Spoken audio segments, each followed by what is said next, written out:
Peace family, Vie Darling, the Cosmic Queen, and your intergalactic interpreter. And it's so weird. I am here with an urgent channeled message that I started picking up earlier today around like 5 p.m. Eastern, and I'm so glad that I decided to do this at 9 because I had some stuff that I needed to do. And I'm going to leave my information in the chat if you all, as the pinned message, if you want a reading, if you want to ask a specific question, the information is in the chat. But we're going to go ahead and get right into it. I'm going to put on also some frequencies to maintain the sanctity of the space while I do some, I already did a lot of like prep, but I want to just do some light language. We're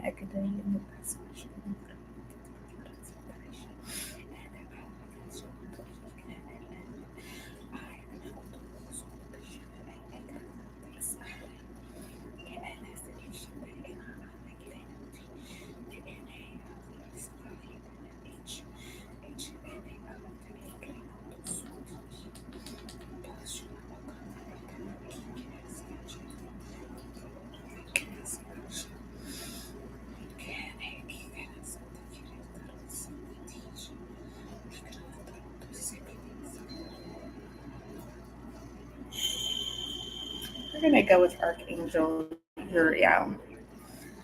Okay, so today how we're going to start this is we're going to start with meditation. I am going to write down these things in my notes.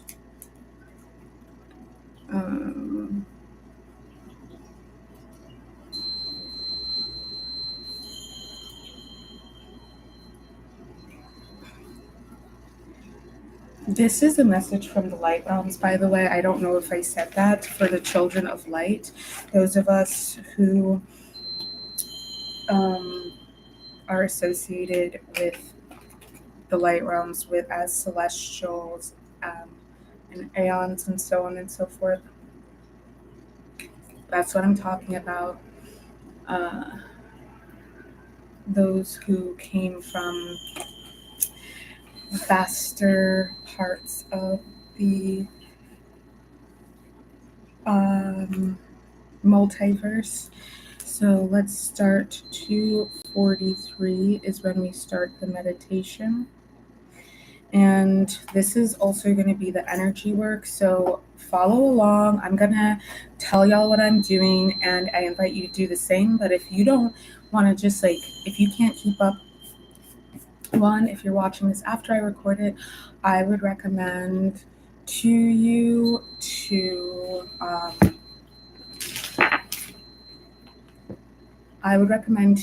skip ahead to whenever the timestamp says that we're getting into the reading. But the rest of us are going to, sit or lay down against a flat surface that can hold you and your weight. We're going to just start by breathing in through our nose and focusing on our breath. If this is something that is a bit of a challenge to you, I would encourage you to focus on your nostrils where the air flows in and out. And you're just going to do that and allow yourself to just naturally feel whatever, breathe however you're breathing, and just take note of it. Just take note of it for now.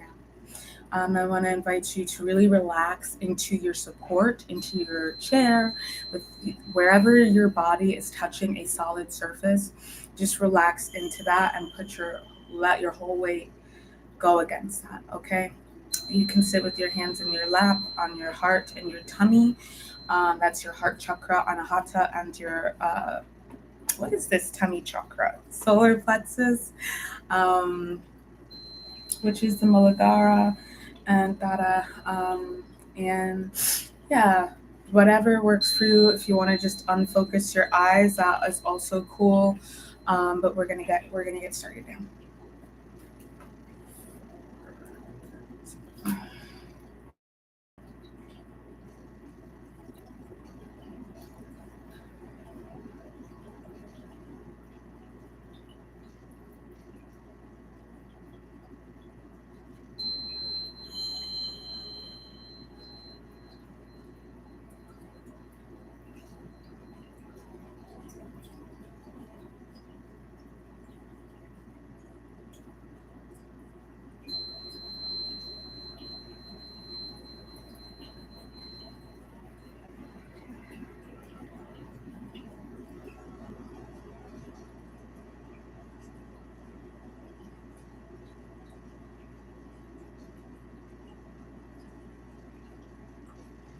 All right, one thing that I'm just gonna write some notes down. Actually, we're gonna just continue with the meditation. So I want, now that you've noticed your breath, you might find that you have like very shallow breath. You might feel like you're holding your breath in anticipation for something. Some folks might be noticing that there's a tightness to their breath, a very shortness of breath, because you might be experiencing fear. You might be in a trauma response. So we're gonna just start breathing deeply in and through the nose and exhaling through the mouth.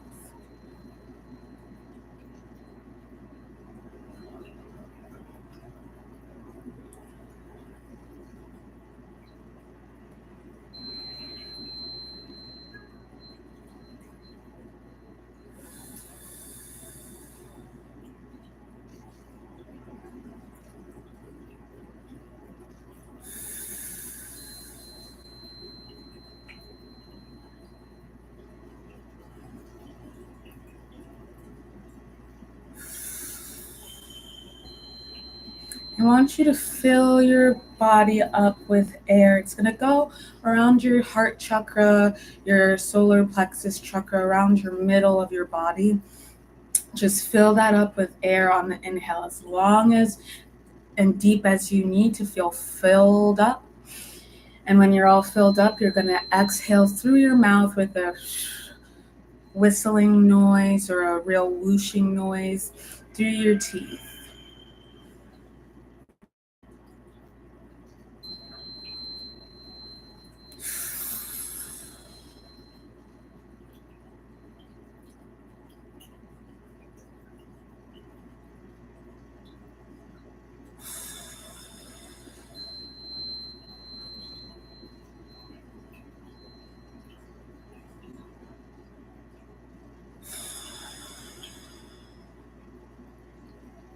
This is just activating our energetic body. We're bringing some new air, fresh air, life into our energetic body and loosening up the energy and releasing anything that's ready to go.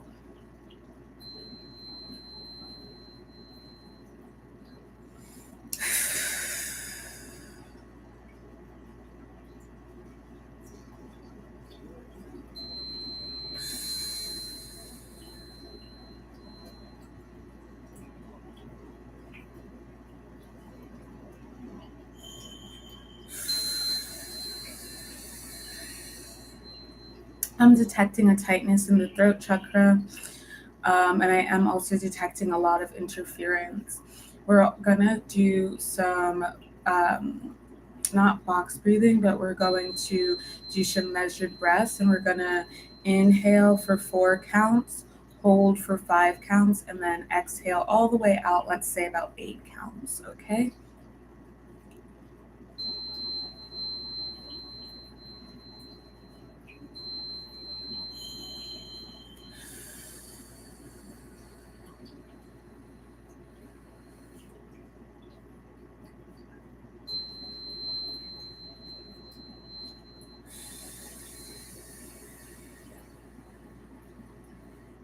You might want to just be careful about breath work if you are someone who's pregnant.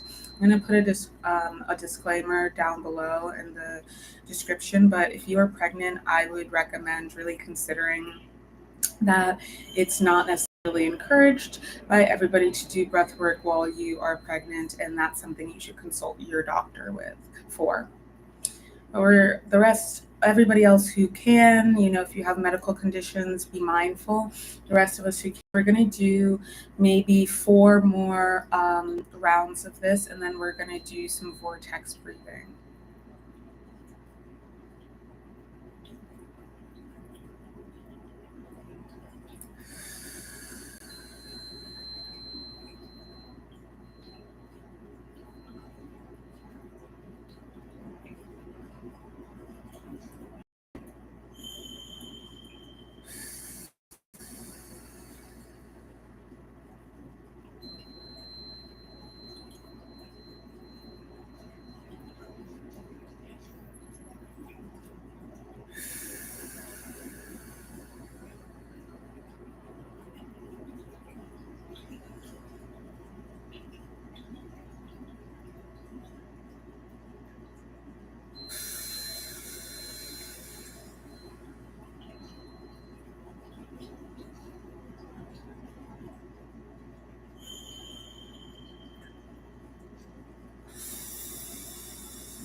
I wanted to do some vortex breathing, but actually what we're going to do is some declarations of sovereignty, because we definitely have some interference, and there's a lot of fear entities in the energy, the collective energy right now that I'm seeing. So if you want to follow along, if you want to accept these declarations for yourself as well, say yes. And we're going to get started. In this very instant, in all of quantum space-time, and in all directions, dimensions, and densities, and in all quantum timelines, holistically and completely, in the name of the Most High Divine Creator, now, forever, and always, I make these declarations, and so have I spoken, so shall it be. I render any and all energies, entities, and expressions of existence with malicious intent against me, whether they be unwanted, unwelcome, uninvited, unintended, and or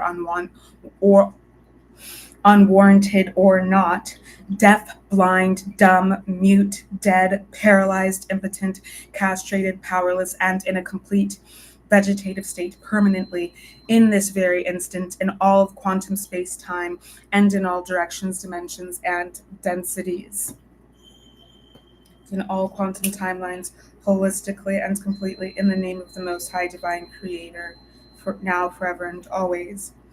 I refuse, release, reject, and rebuke any and all unwanted, uninvited, unwelcome, and or unwarranted aberrations, distortions, abominations, invitations, and solicitations to dysfunction and destruction presented to me and my collective.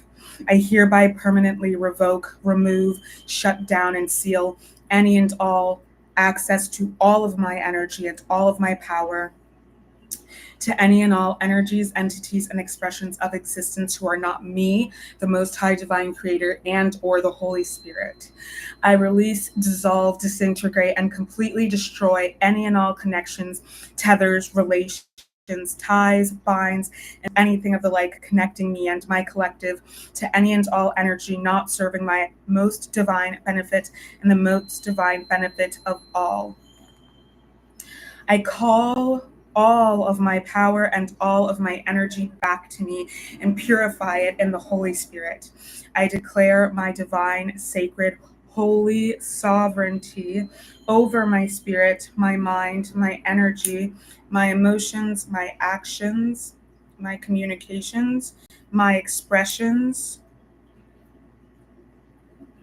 my thoughts, my feelings, and my vessel.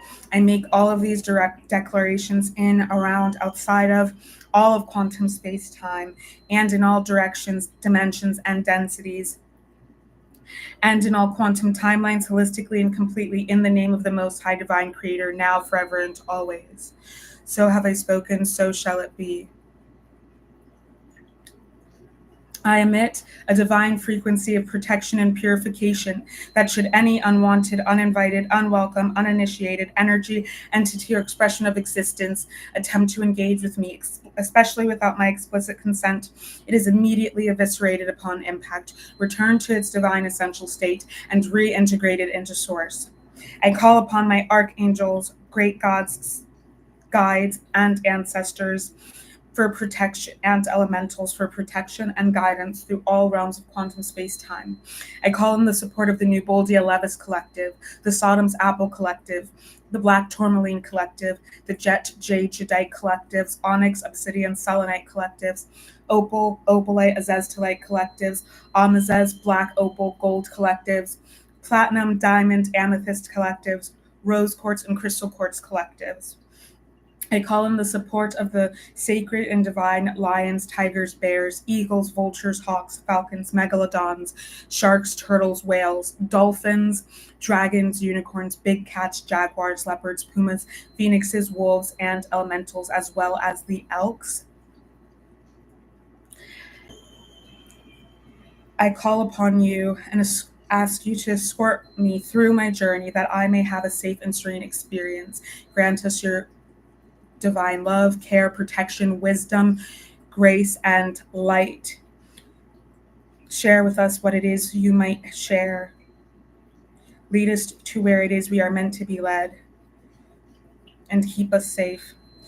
I seal my energy and my aura, grounding it in my sacred body, which is grounded in the Holy Spirit on a foundation of Christ. So have I spoken, so shall it be.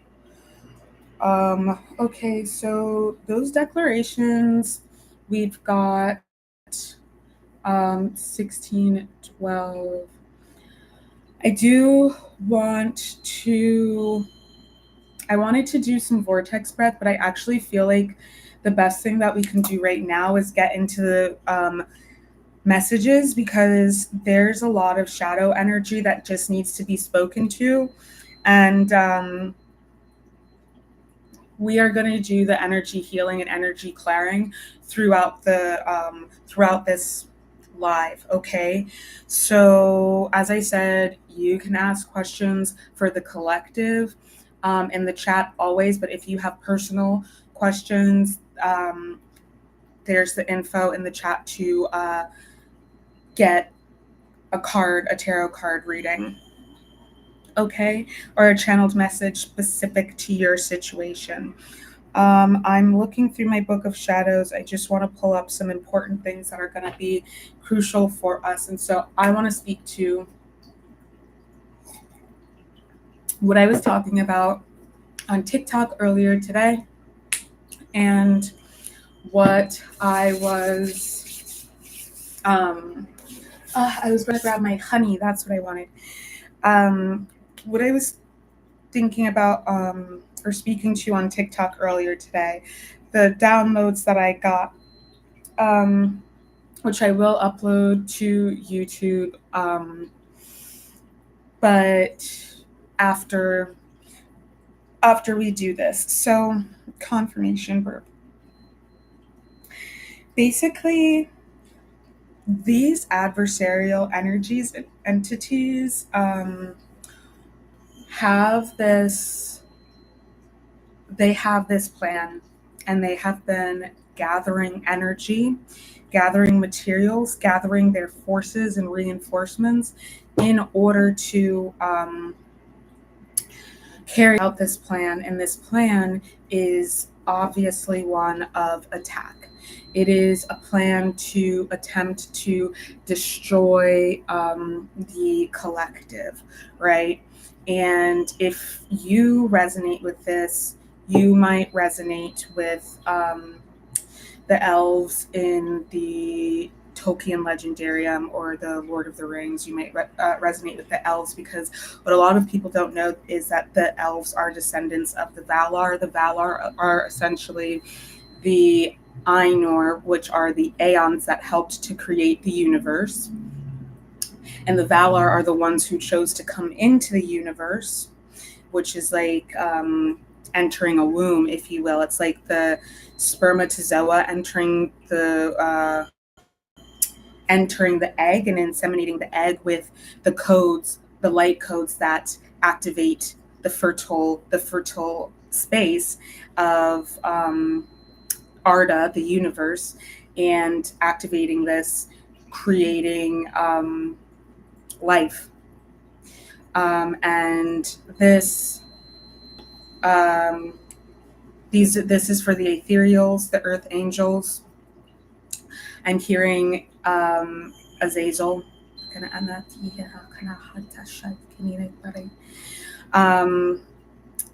who I would really relate to Sauron, who is a necromancer. He is the servant of Morgoth, who is Melkor. And there are more primordial evils, such as Shelob. This is a feminine evil. And what I want to first, I'm going to go in and out of different messages. Please try to keep up. If this message is for you, you will know that like all of this is important, and I have to share it the way that it's coming through. But it's really dense, and there's a lot of like, they're really not trying to let this message come through. So bear with me. The adversarial entities, actually, you know what else is coming through? It's like your ancestors of darkness. And that's not necessarily a bad thing. Some of them have repented, but they were stuck in the shadow, the dark realms. I'm hearing Sheol, but it's not Sheol. They were stuck in a spiritual prison is what I'm picking up, because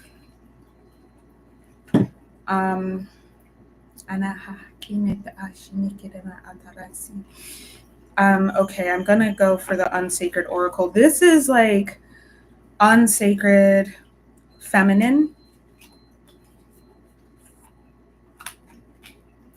So I'm gonna go for this message that's coming through here.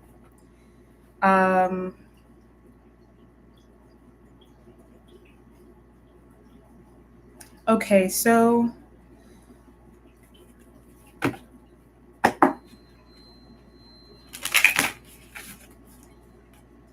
this is the shadow Shaitanic marine kingdom. And they are, the progenitors of the vampires. Last night I was channeling about this before bed, and it was like Saint in reverse, exactly what I'm saying. I'm going to talk about this spirit in reverse. So these unsacred beings, they definitely don't want this message coming out. Basically, when Lilith and Adam were made, they were made as counterparts. They were made as equals. And they were good. A force, you have to understand that this earth is not the first place where life existed. This earth is actually very young. There are so many worlds where consciousness and sentient life existed before this world. And that means that there's a lot of evil that predates this world. The necromancer, AZZL is who we're going to refer to that one as now, was cast into the pit for the evils that he committed. But what people don't know is that like the pit is in the water, and it is the deepest, darkest water, and that is where he is chained. And his skin has become white, and he has red eyes. He's blind now because he hasn't used his eyes, but he can project his consciousness. And this is powers and principalities, folks. This is a high-ranking being, okay? This being put a spell over Adam to corrupt the earth plane. Because they figured if I can corrupt the earth plane, he's in 1D, 2D. 2D is what I'm picking up. If he can corrupt the earth plane, then he can somehow, he thinks, because as above, so below, he thinks that he can corrupt the heavenly realms to be able to carry out this mission to destroy humanity. Because, okay, so this is like, all of these are fragments of 𝗵𝗵𝗱𝗶, 𝗧𝗵𝗱𝗨𝗧. All of these are fragments. Like I've said before, there wasn't just one rebellion, there were multiple rebellions. Just like every day, there are times when we rebel against righteousness, and we act in self-will, and we cause harm to ourselves and to the collective. Exactly that. There were multiple rebellions across time. And, a lot of these are, they are part of the collective. They are lower members of the collective, fragments of the collective of that original evil. If we're using as an example the Tolkien legendarium, this would be Melkor. Outside of time, he was Melkor. Inside of time, his name became Morgoth, and his servant was Sauron. Sauron is a necromancer. He's like a magician of death, a death magician. And this is the desecration of death. Death being transformation. Kali Ma, Saturn. We were talking about Saturn because the full moon is in Capricorn, which is ruled by Saturn. It's tomorrow, Friday, Venus Day. And the attacks that this is a collective that has been at war with the collective, the children of light, the children of God. Let's call them the children of light still. And it's not light as in the photon, electron, wave, particle, phenomenon. That's not what we're talking about, because if you recall, let me pull up my notes. Give me a moment, please.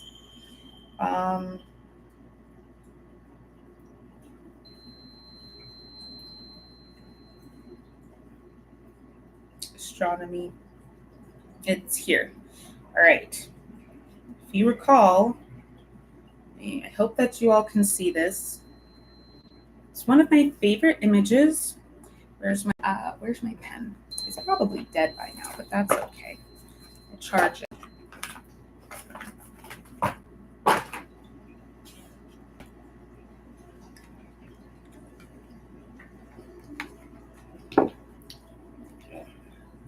All right. Sorry, I don't want to touch the screen, so it's a little difficult. But this is the visible light spectrum where you see that little rainbow. Look how tiny that is. You really think that if you were like top ranking in the material world, that is all the power that you would have? No. This is why people need to stop thinking that the dark is evil or bad. It's just unseen. You don't need to see something to be able to wield it. That is a lie. They want you to think that, or to be able to like know it. They want you to think that so that you will be relegated to only this much power. Meanwhile, they're using both ends. And let me tell you something. You see how it's a wave. It goes up and down. The top, that is the highest frequency, and then we have the lowest frequency. Or rather, that's the height of the wave, and that's the lowest part of the wave length.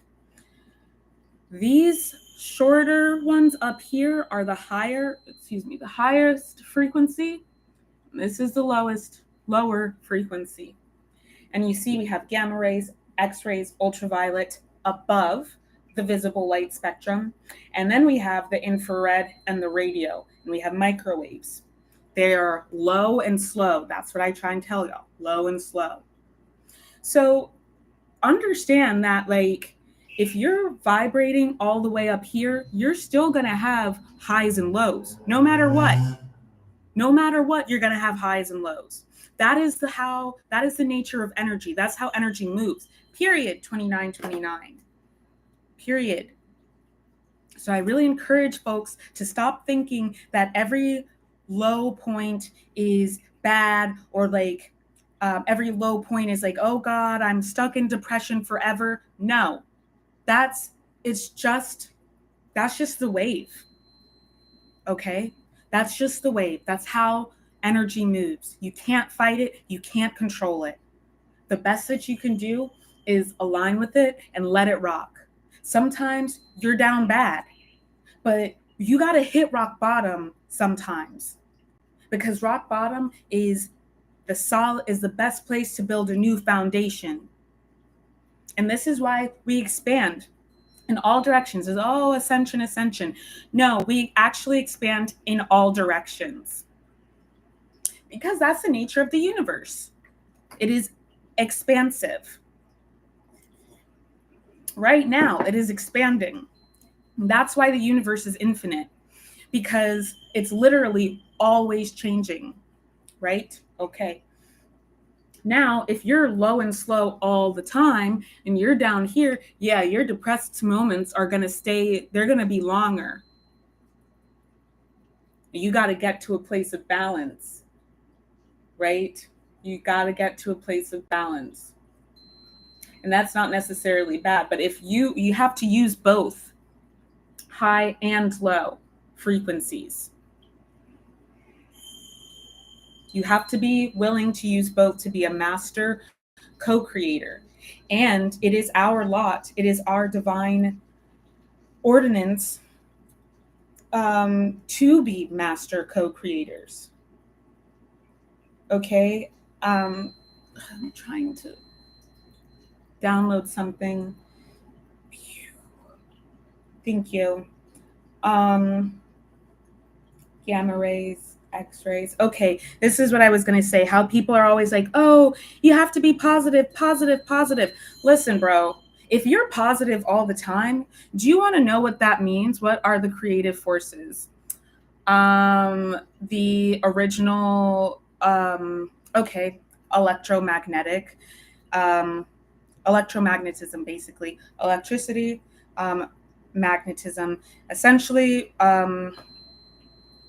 atoms, photons, neutrons, and electrons, right? And I would say that the original, that is what started everything, is an atom. And then when we had the Big Bang, gases were released, and those are the original gases, and we can think of those as the aeons.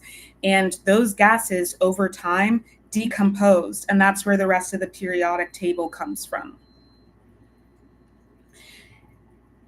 So the original gases are what we would consider as the aeons, because they are the building blocks of everything. Beyond that, the atom originally. What is dark matter? Well, isn't that a great question? I mean, isn't like aren't all the astrophysicists trying to figure out what dark matter is? It's ether. It's what we call ether. And I believe that they say there's like, for every one regular matter, there's 2 dark matter particles, I think they say. So yeah. Anyway, and that's why the universe is actually full. They make it seem like space is a vacuum. In the 3D, sure, there are parts that seem like they're empty, but they're always full of ether. Anyway, when you move beyond the limits and constructs of space-time into the higher dimensions where time does not exist, you look down and the universe is full in the lower dimensions, because there will always be something at some point in the space-time continuum that arrives there. Right now, in front of my face, it's empty. Now it's not. But that's all. This is happening in time. Outside of time, That is all happening concurrently. And a higher consciousness can choose to pinpoint into points in time, which is going to bring us back to this necromancer, right? But what I'm trying to say is, people think that, oh, positivity and negativity is bad and positivity is good. Positivity, you know what too much positive energy is? It's mania. And yeah, you need to be taken down. That's why they give you sedatives when you are manic. 𝗵𝗱𝗱𝗃. They give you sedatives when you're manic because you need to be brought down. 𝗵𝗱𝗱𝗴. It brings you to a place of balance. We're not trying to be positive all the time. We're not trying to be negative all the time. We are trying to reach a place of equilibrium, the middle path, wu-wei. Okay? And unfortunately, these shaitanic forces, remember, shaitan in Semitic languages, including Arabic and Hebrew, means adversary. And in Islam, shaitan are the jinn that are quote unquote non-believers. They are the adversarial spirits and energies. Anybody who is embodying that energy is shaitanic. Okay, so we're going to step outside of the dogmatic lore that these institutions of mass manipulation and control have prescribed, and we're going to really step into the anthropological, archaeological, and sociological contexts to be able to deduce our own truths alongside what has been channeled. These adversaries, they use both everything in the unseen. They use the radio waves, they use the infrared, they use ultraviolet X-rays and gamma rays because these waves carry messages. But specifically, the light is called the cosmic messenger because light carries information on it. It has to be a very, very small sector of light beings, right? There's a very small percentage of light beings. The reality is, it's not just the visible light spectrum. It is actually and that is maybe laterally, or excuse me, longitudinally, but laterally, it's talking about being weightless, not carrying with us 3711 might be significant. Not carrying with us the burdens of density, of material, of the material life, being in the world but not of it, wearing all this experience like a loose garment.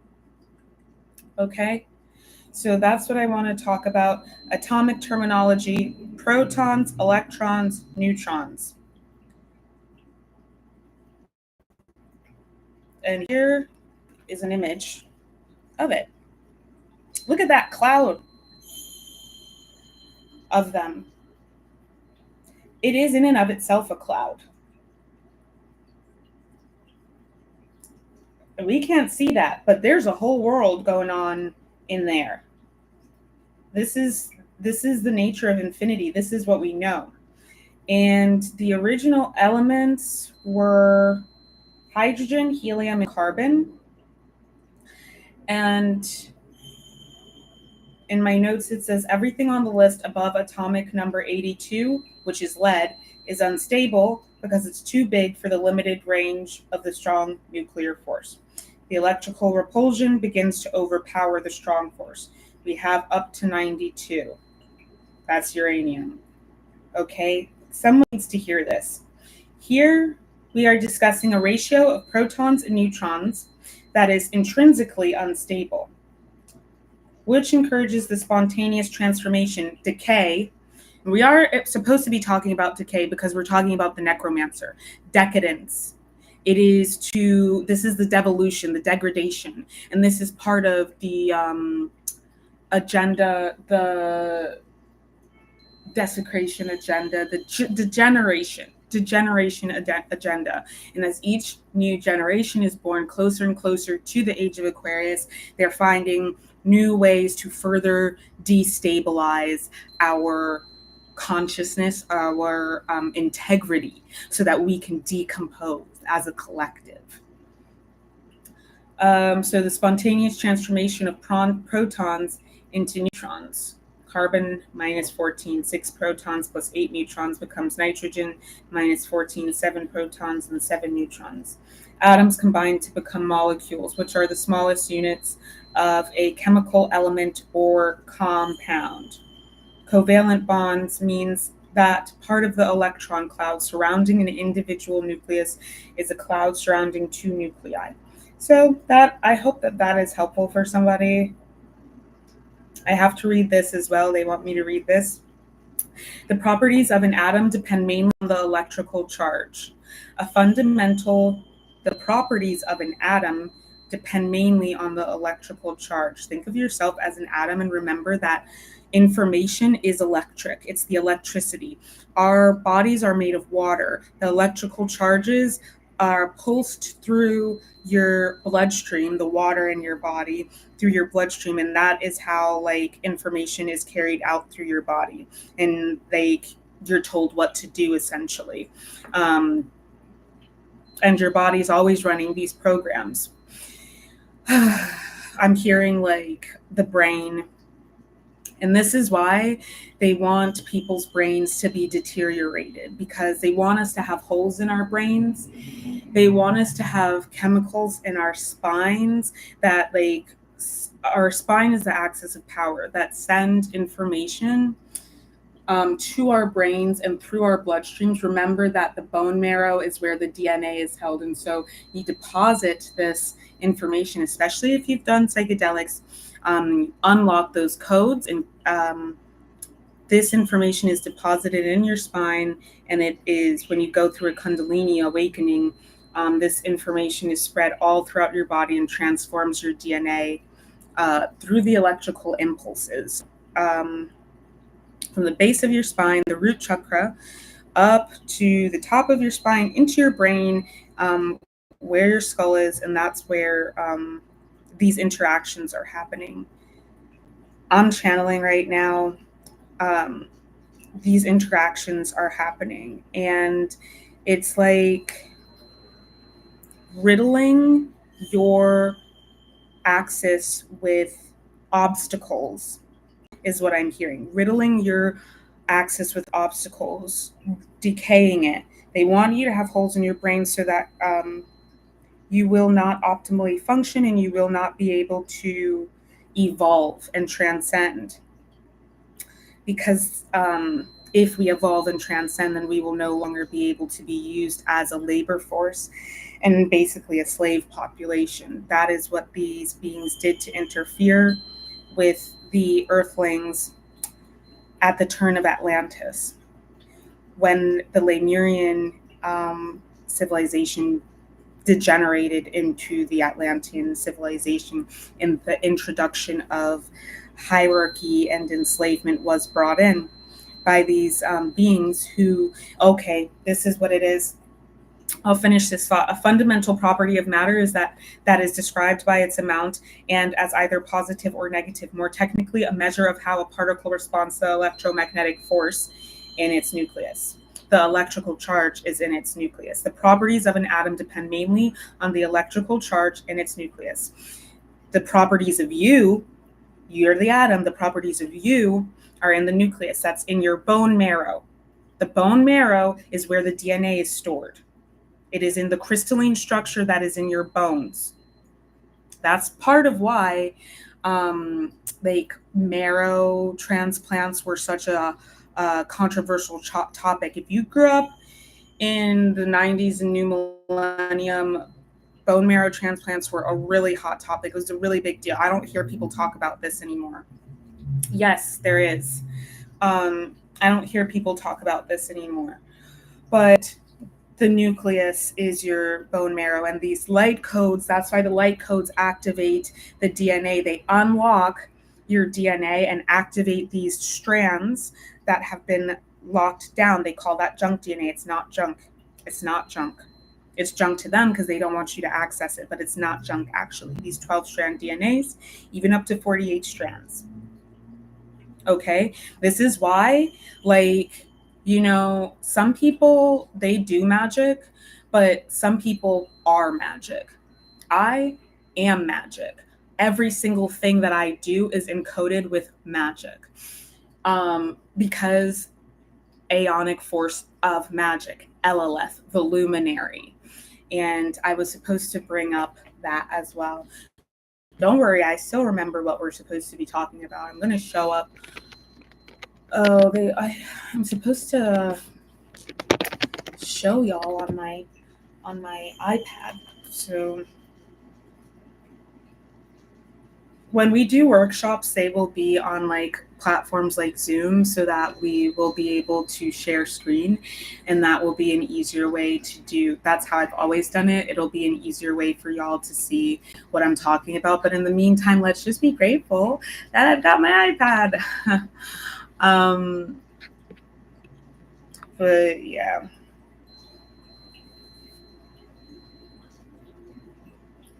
You're going to want to keep your head covered all throughout the weekend, all throughout the next week, in fact, just to be on the safe side. But also, look at this, right? No, get out of here. Too big. Look at this. This says what? It says ether unit. Get out of here. I'm sorry, folks. This is like small AF. I'm going to take a screenshot so that I can show you all. Done. Save to photos.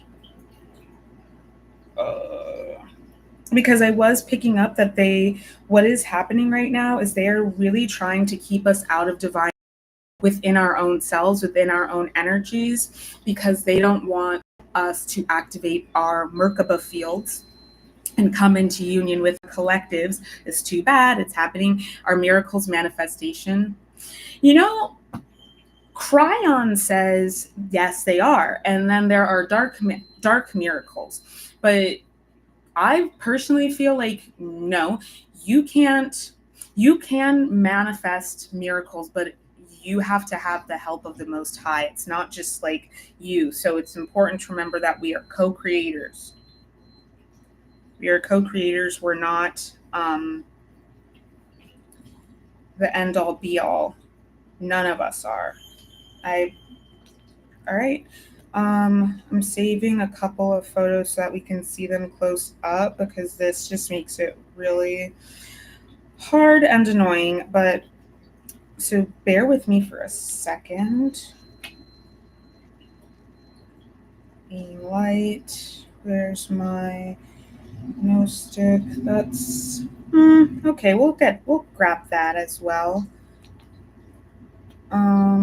Get out of here. There's something that I'm specifically looking for. And these are things that are in my crystalline archive as well. Okay,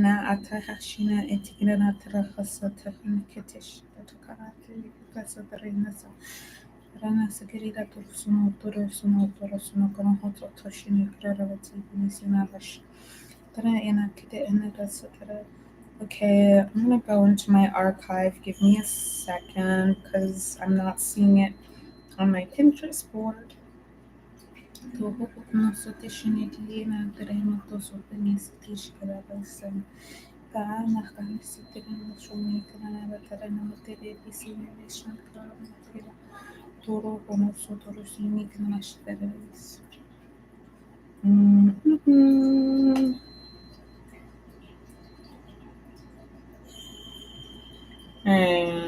General, maybe? Okay.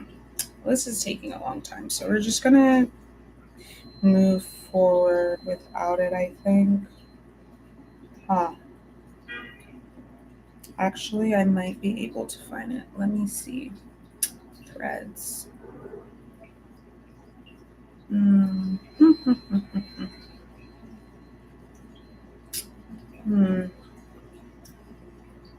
Okay, whatever. we're going to move forward.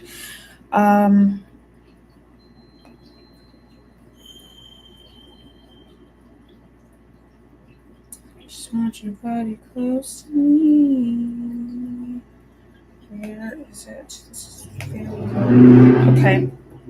So what I wanted to show you, actually, it's kind of important that I show you all the specific thing that I was looking for. Screenshots. It should be in here somewhere. I'm trying to find something, a teaching tool to show you all the realm of the luminaries and how this breaks down.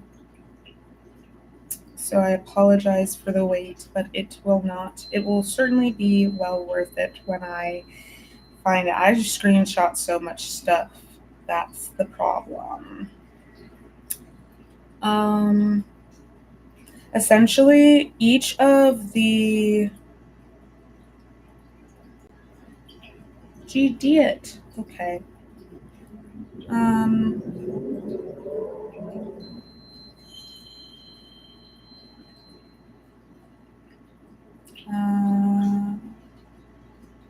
Okay, that's so weird that I can't find it, but whatever, we're just going to move forward because I think I can explain this without it. It would have just been easier. So this basically is the system of emanations, right? I'm going to go into my book of shadows. I have several books of shadows. If you don't have a book of shadows, what are you doing with your life? I am going to do a workshop on how to make a book of shadows. So stay tuned for that. I will be announcing it. But okay.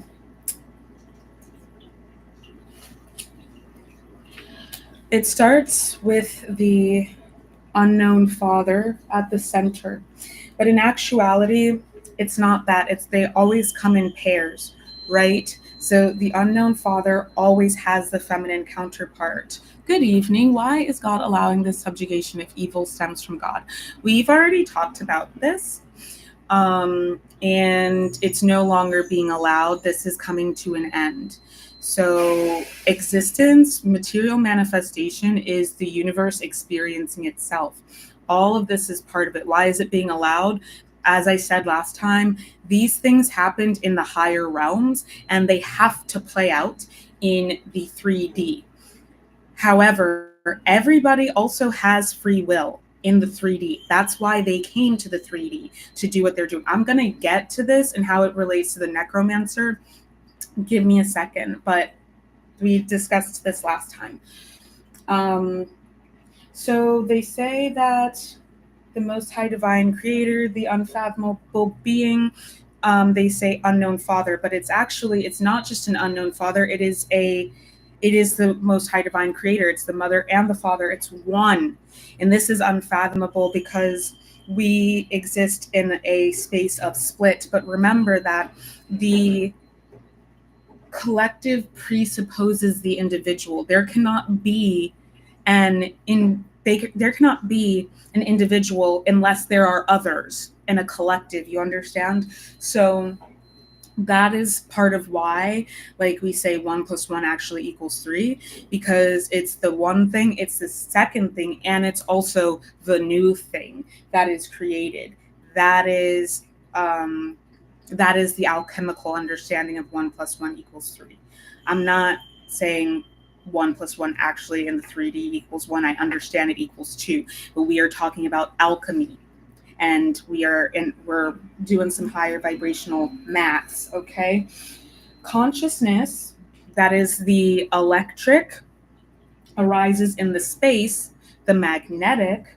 It recognizes itself not as a copy, but as an expression of itself, and loves, obviously. And this was Barbelo, the mother. She was preeminent, but the true first thought, pronoia. Okay, she's preeminent because this unknown father would be Shiva, perhaps, if you will. Or really, I guess it would be Shiva. And he's recognizing a distinction between them, the masculine and the feminine. But they are one. That's important to remember. And his recognition of her. But you have to understand, in order for him to look into this water and perceive of something, he has to be surrounded by luminous spiritual water to begin with. This is the preeminence. This is Shakti. The primordial preeminent water must exist in order for him to exist. 1, and 2, to make a dualistic distinction. And so consciousness is Shiva. Okay? And then we have 𝗪𝗪𝗀. And I would say that the unknown father is like, there's the 𝗪𝗏𝗍, and then then 𝗪𝗪𝗀 would be the 𝗪𝗏𝗍. The 𝗪𝗏𝗍 are the 3 masculine gods, triumvirate, and the 𝗪𝗏𝗍 are the 3 feminine goddesses. But it starts in, I think that a lot of the time we all get so caught up in this separation. Which came first, the chicken or the egg? Which came first, feminine or masculine? In terms of manifesting in the material realm, the 3D, the feminine came first. The feminine, 1, plus the masculine, 2. And then that third being, 3-dimensional, is 2, this new being. 1 and 1 plus 2, this new being. It is both masculine and feminine. It's not one versus the other.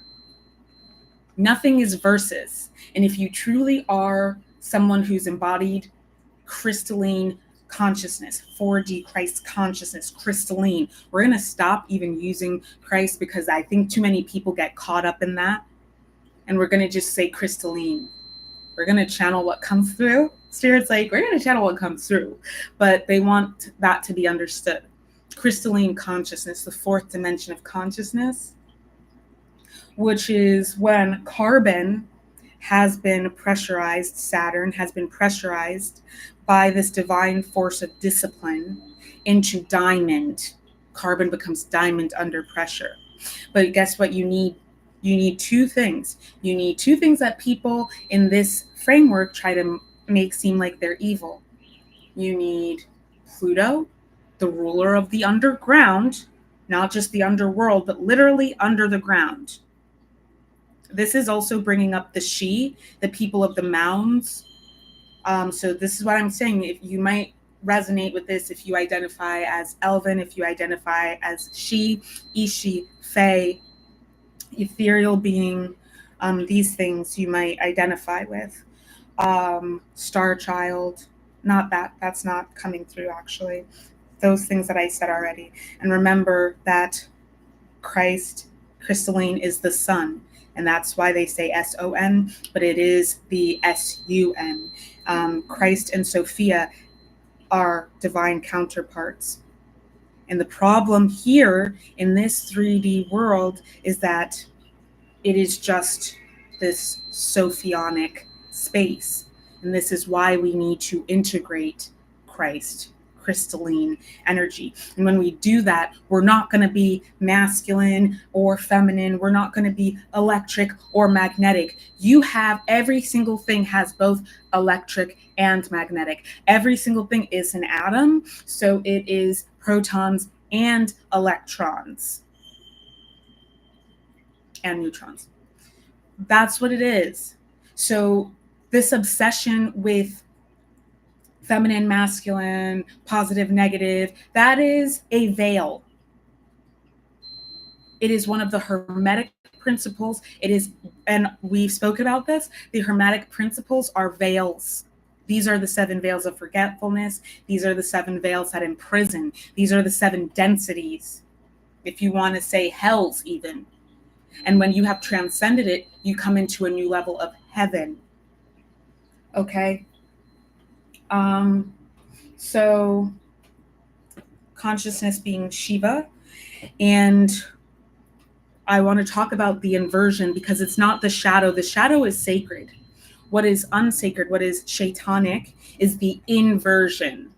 If you imagine when you like invert a picture, doesn't it look diabolical and weird and strange? It's like black and like blue and eerie and it glows kind of. That's what we're talking about. This is what they refer to as like the phantom matrix. Okay.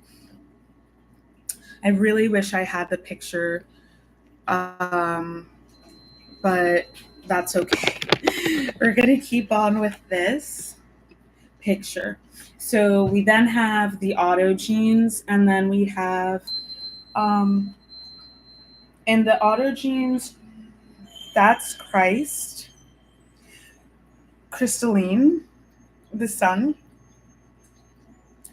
and the feminine counterpart. And then we have the 4 luminaries. And the 4 luminaries are 𝗪ْмотζ, 𝗪ᴮ, 𝗪𝗲, and 𝗪LF.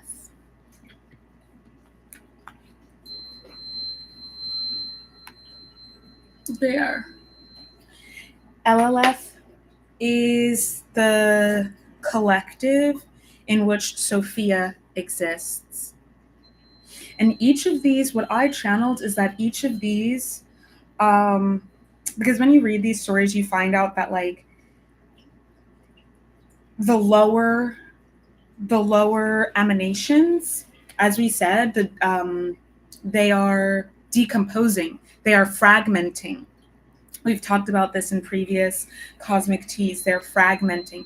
I think we especially talked about this in the live channeling download about those Lilith codes. And as I said, I downloaded some new stuff about the Lilith codes that we're going to continue talking about, but I need this to be understood first. So we have the autogenes, and then we have the luminaries. And inside of the luminaries, inside of the autogenes, inside of Christ, exists these 4 luminaries. And inside of 𝗪LF exists Sophia. And Sophia created the space, autogenes, Barbelo, mother, autogenes, son. Sophia was the last aeon to be created. So everything beneath Sophia is the archons, and then these next aeons, luminaries, and it goes all the way out to 360 luminaries and then into the abyss. That's 360 degrees, right? And this is all because things are getting further and further away from the center. Remember I said that the universe is expansive? It all started with a big bang, right? I don't watch that show, by the way. That's just what it is. And the atom exploded and has these gases came out of the atom and expanded and decomposed over time. Okay? That's how this universe was created. That's at least what we believe.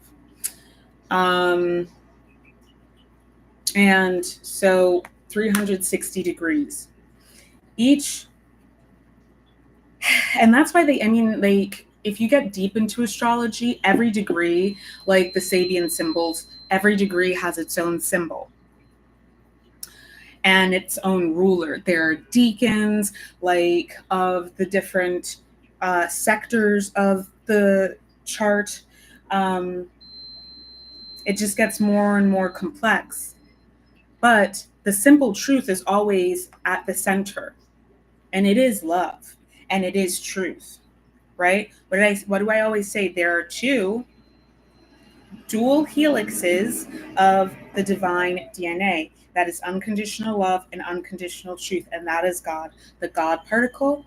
And then we have the masculine and the feminine consciousness, and I guess like ether, and that is electromagnetism, unconditional love and unconditional truth, unconditional integrity. That gives us shape. that gives us form, that gives us structure. And this has to do with the full moon being in Capricorn. And it also has to do with the sun, autogene, the sun, the purifier of energy in astrology, being in the sign of Cancer. Cancer relates to the mother. What we've been up against is the false mother, the false matrix. We are here inside of this archonic space, demiurge, if you will. We're here in this archonic space to integrate the autogenic principle, the crystalline principle, because that is what is missing. That is what was missing. So we're bringing balance because it was in the false mother. The false mother is in its own way a copy, a carbon copy is what I'm hearing of Sophia. And that's why we have to have Saturn put pressure on us. The energy Saturn puts the pressure on in order to give us the discipline and the structure we need to come together into these crystalline beings. And that's when we get to transcend out of the space of samsara. We get to experience moksha. We get to transcend. So we went on a whole whirlwind. This is my first time being able to put all of this into words, because it's usually so abstract, and I've been downloading a lot around this summer. But this is because we are transcending, and the consciousness of the planet is evolving higher and in all directions. And this is giving us the ability to finally really combat these lower level entities. And so this is what 𝗷𝗷𝗱𝗶 is, the son of Sophia. And he is essentially the inversion, the bastard son. He is essentially the the carbon copy. He was made without the crystalline, autogenic, masculine. He's just a copy of her. And he then creates the other archons. And he has a son, Sabaoth. And they create these next tiers. He's hidden in the dark. He's hidden in the shadow because she's ashamed of what she has created when she sees him, because he's a monster. And he knows this. And he doesn't know anything else, but he's sat on a throne in this reflective cloud that keeps him shrouded in light. This is a false light. 𝗷𝗷𝗱𝗶, aka Yahweh, who I'm not even going to get into this, aka Yahweh, aka Samael. That's why she yells at him when he says, "I am the only God. There are no gods above me." And Sophia calls down from, I believe, the 7th heaven, or maybe the 4th. I don't remember which tier it is. I don't have it in here. But she yells down at him, that's wrong, or that's not true. I think she says that's not true. Samael, also called Enki, brother of Enlil. Looking at my notes, or looking for my notes, really.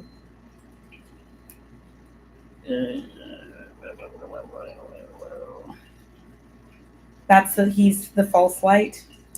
And I would say that there's higher consciousness versions of him that we can interact with, but this is what they refer to as the God of the Old Testament.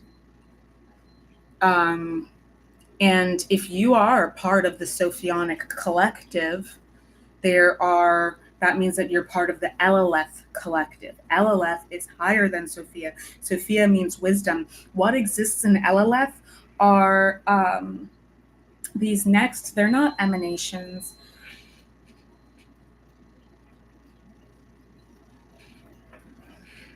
I'm going to speak to this.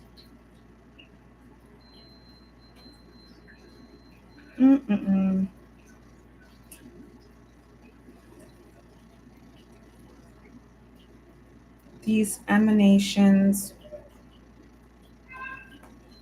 Thank you for your patience while I look through my archives.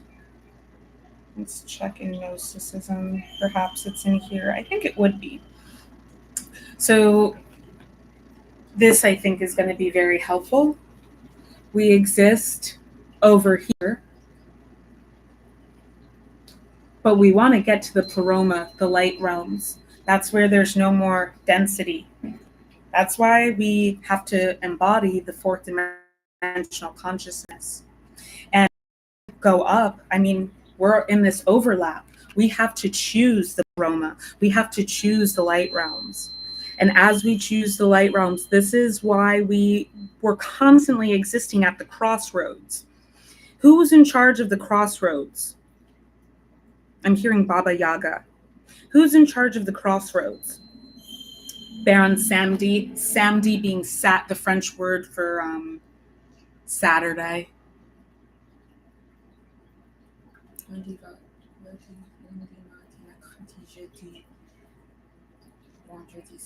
Yeah, Saturday.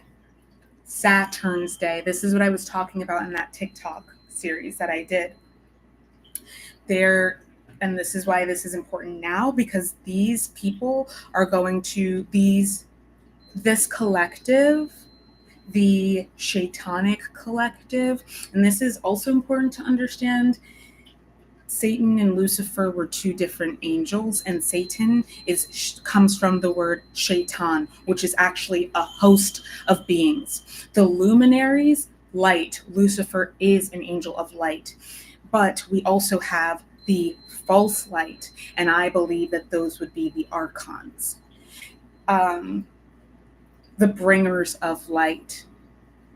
And the true bringers of light in this realm, in this space, are punished, just like Prometheus was punished and chained to the rock to have his liver eaten every day as punishment for giving fire, light, consciousness to man. But there are two ways that we can see this, because there's the unsacred and there's the sacred. The unsacred is the demiurge, the sacred is the pleroma.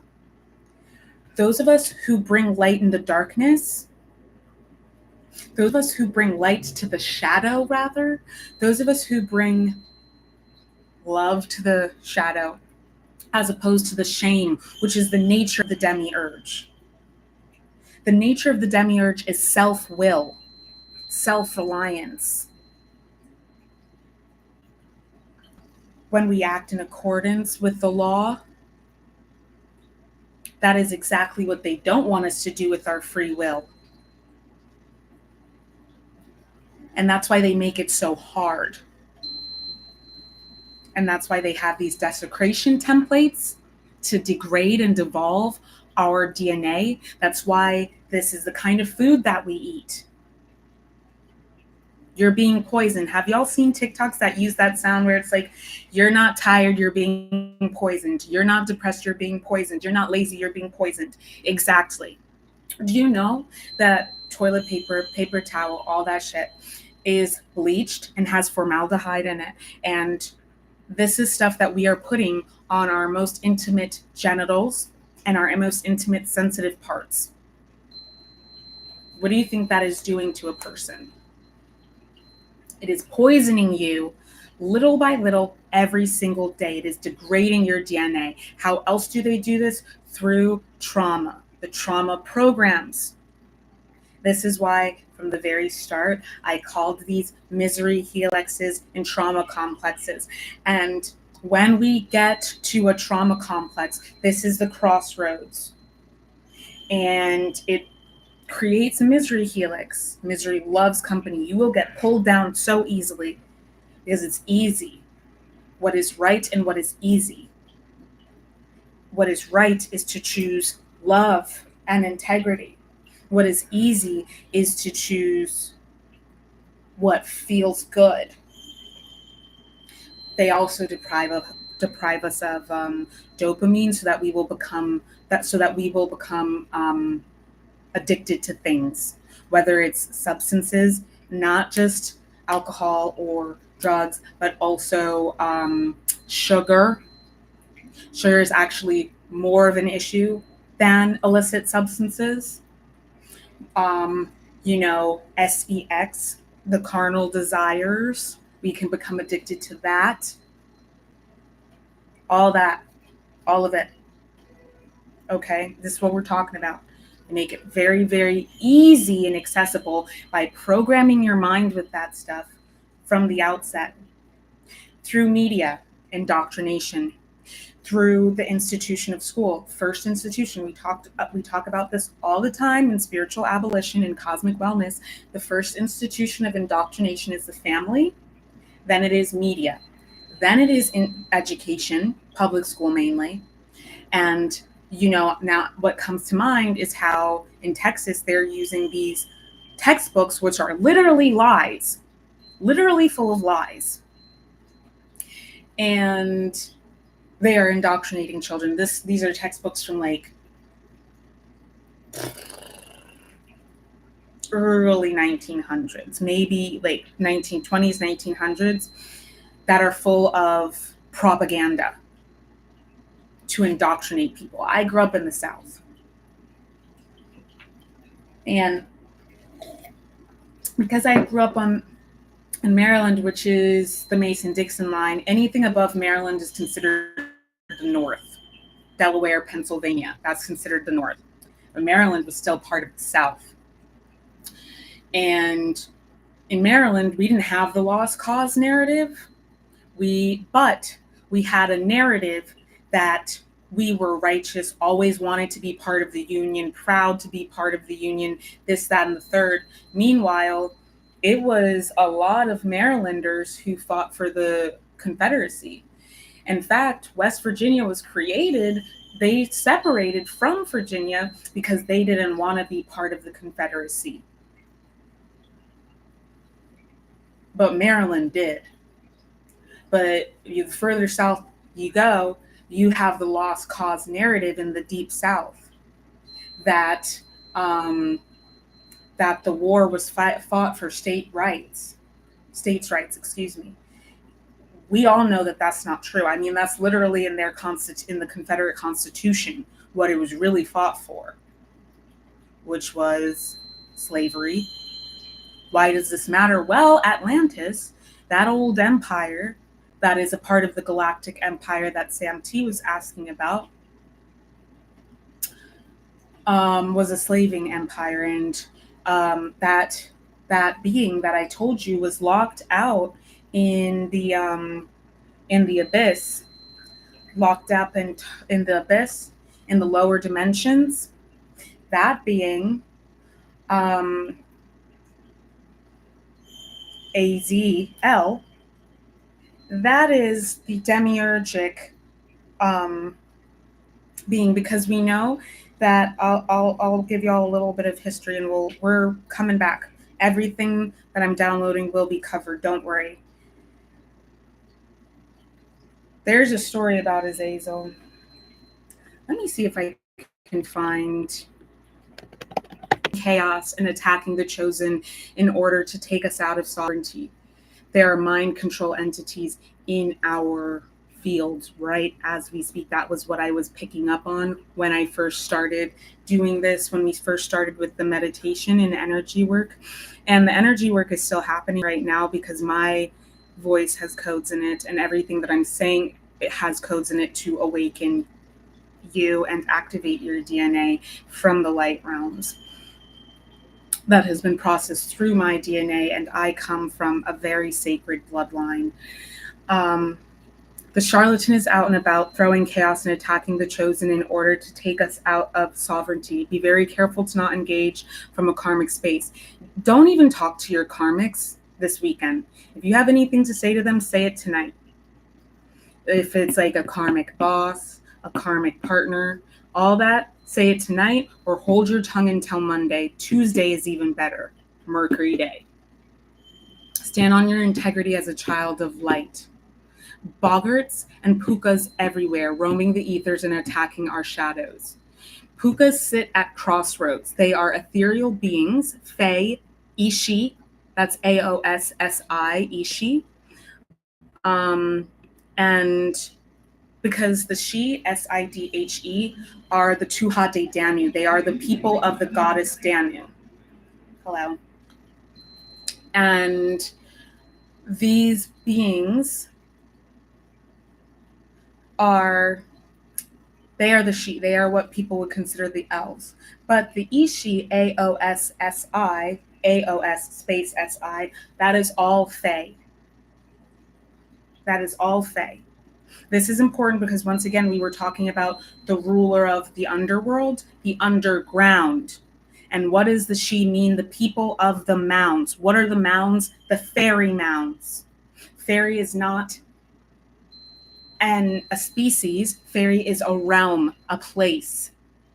Where did the Lemurians go? They loaded their consciousness into crystals. Where are crystals? Underground. Where are crystals? In our bones.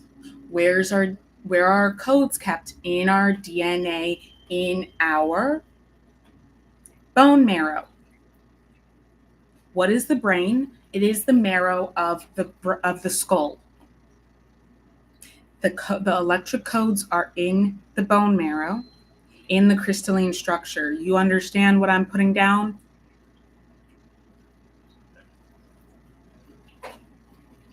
Holla if you understand.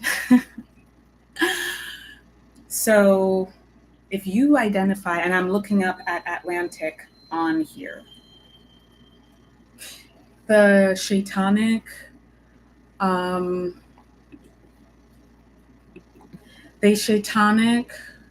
marine kingdom lives in the Atlantic Ocean. And I think that's why the Bermuda Triangle is in that area. Okay, and so what I wrote down, I picked up that the charlatan, who I've spoken of before and a lot in my daily astral insights, is the AI hybrid of Thoth and Azazel,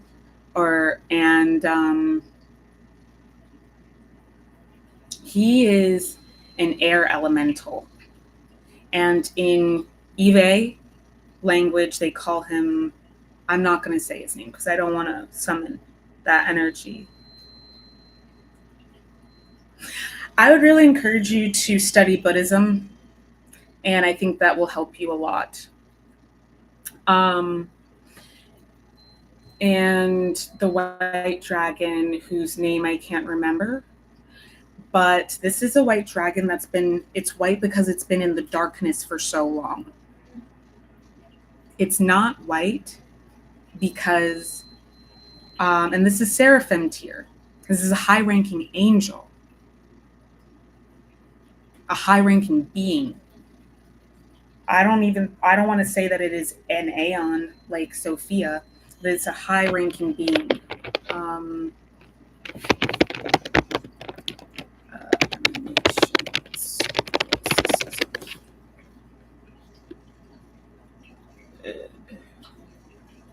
This will just make things a lot easier for me.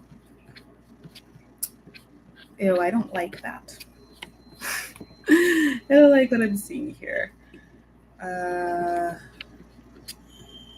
everything's just like all confused. Can these energies manifest in the 3D? No, technically yes, but also no. So they can, powers and principalities, they're spirits, Gina, they're spirits. So they have to have a vessel to manifest through. and also powers and principalities. That means that they are the oversouls of collectives. Okay, so there are 𝗧𝗪 collectives, and these will be necromancers. These will be these red dragon bloodlines. Okay, so there's 𝗧𝗪. There's the bloodline of Samael, Yahweh's bloodline, which is tracked in the Bible. That's the bloodline that they track. And if you really look at it, it's like it is just about one lineage. It's only about one lineage, one family.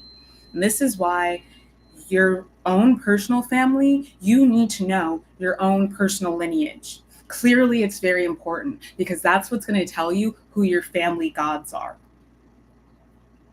You should be working with your family gods. You start praying to another god, that god has to get permission from your family god to be able to do things. And they're all under the one true, most high divine creator. But they are deities. Okay? White dragon.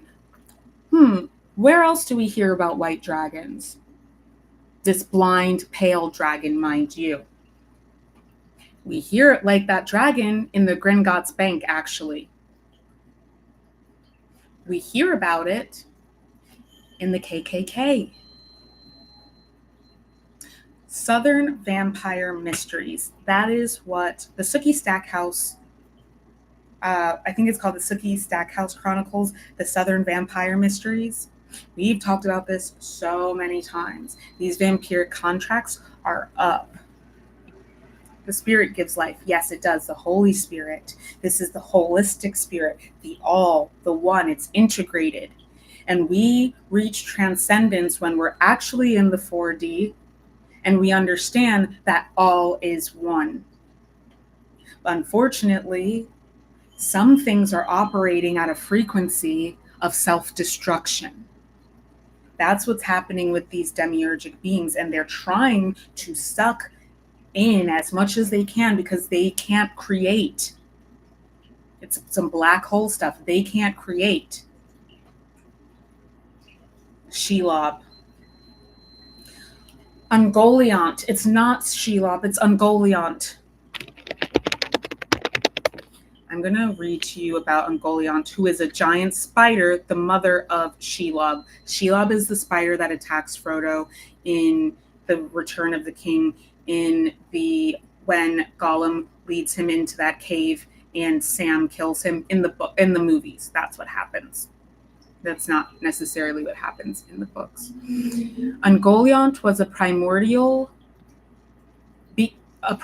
being taking the shape of a gigantic spider. We take this shape, and this is why ethereal beings are so beautiful. Even if you're not necessarily you don't look necessarily like model-esque, for instance, you will still be seen as an otherworldly beauty where people can't even believe that you exist because they literally don't you shine a light that is supernatural. And they can really become addicted to your energy. She's a gigantic spider. Okay, then what would be, okay, I'm not even going to get into that, but think about this in terms of the water realm. And that's a lot of these mind control entities. They're mainly using the water because the crystalline kingdom is a water realm, the living waters. This is why I really wish that I could find this thing that I was looking for, but the living waters. And this is the form that these skinwalker sorcerers of these Masonic orders take when they are traversing the ethers, the divers. They take this form. And I'm picking up you have a set of these beings assigned to you, who have been assigned to you your whole life, and they are the ones who've been attacking you. And yeah, So she was initially an ally of Melkor and Ammon, and for a short time in Middle-earth as well. She was a distant mother of Shelob. This is like, okay, so like you have, this is the idea of, you can think of fractals or soul groups and oversouls. Okay, so you have like a grandmother, then you have a mother, then you have the child, maiden, mother, crone, right?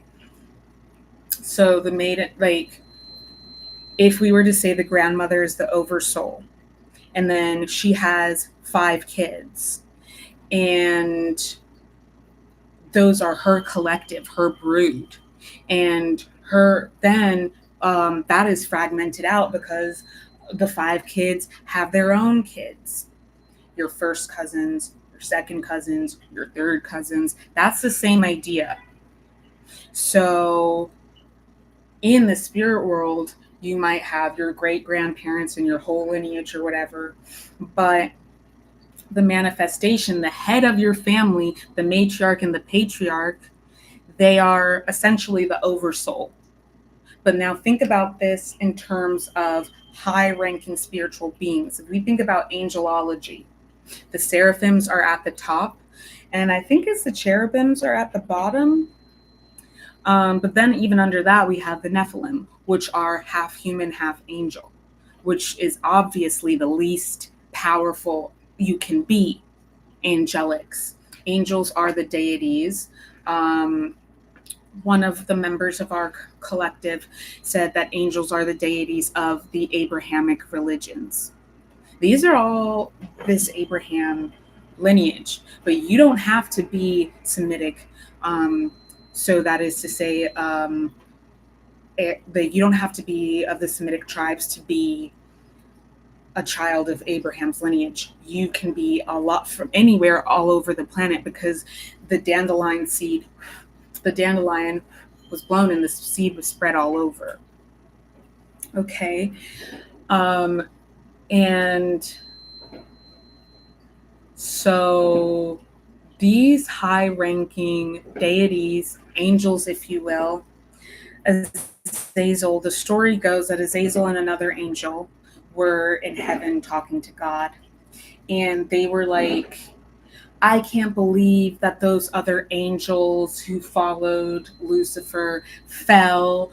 I can't believe that they fell prey and they became what they did and they rebelled and da-da-da-da-da. They are so weak. And God was like, you don't know how hard it is down there. And God could say that because it wasn't God who created the demiurge. It was Sophia. And she did it with good intention, but she wasn't supposed to. And trust and believe. Trust and believe. She's suffering for it. Trust and believe that. So we have to, yeah. And this is why these groups have this patriarchal obsession with masculinity, because they don't have the divine counterpart of femininity. They didn't have a mother. It's just like, Yahweh, 𝗷𝗵𝗱𝗶, raising himself with a bunch of other masculine beings. And they're like obsessed with one another. And it's just like a complete circle jerk, if you will. And they reject wisdom. They reject Sophia. They reject it because it's like the shame, is so deeply embodied and woven into the core of their being. And this is what humans are encoded with. Okay. And this is happening all across the cosmos. This is not happening in the light realms. This is only happening in the manifest. This is why it is a war for the soul of the planet, the soul of humanity. This is why. It's only happening in the manifest, not in every single dimension. Because they can only go so far dimensionally. I think they can go as high as, like, the adversary can go as high as the 10th dimension. So this is where these battles are being fought. Can portals be open to Middle Earth? This is Middle Earth. This is Middle Earth. Doo-doo-doo. That's it. This is Arda. This is Middle Earth. This is the light realms outside of Middle Earth. And this, that's bad. That's the bad zone. That's like one and two dimensional. Okay? Is a 3D a template? Is this 3D a template in evolution? I don't understand that question, but excuse me for a moment. I'm going to run to the restroom. I will be RB.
I'm back.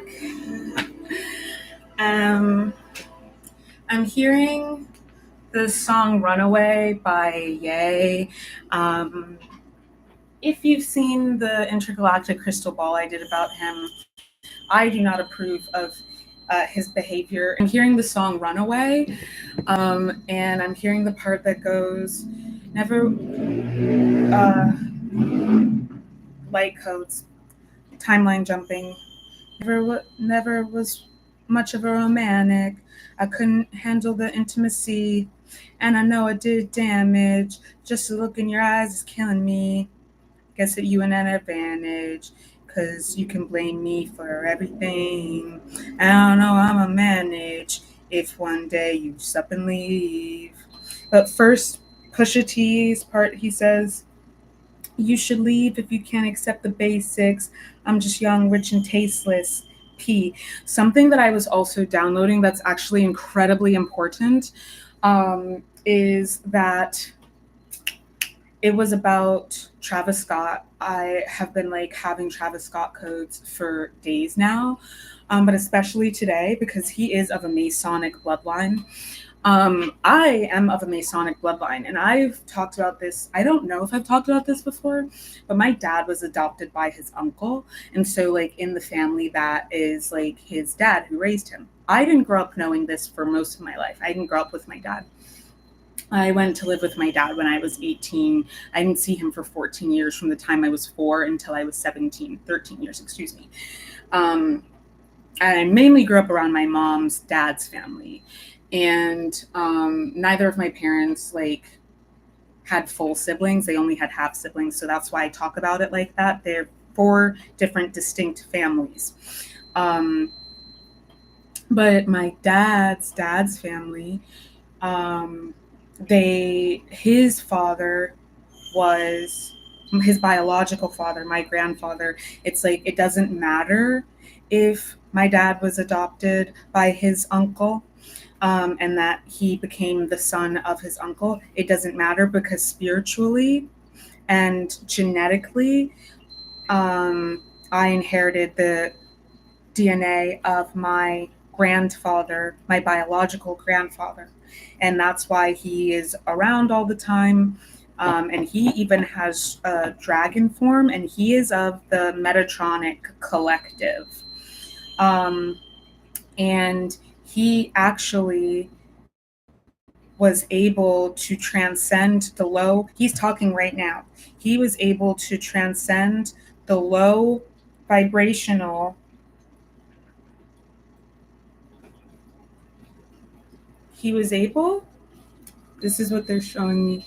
So this is like the demiurge down here. This is like the light realms. This is where we are, is the visible light spectrum. Okay.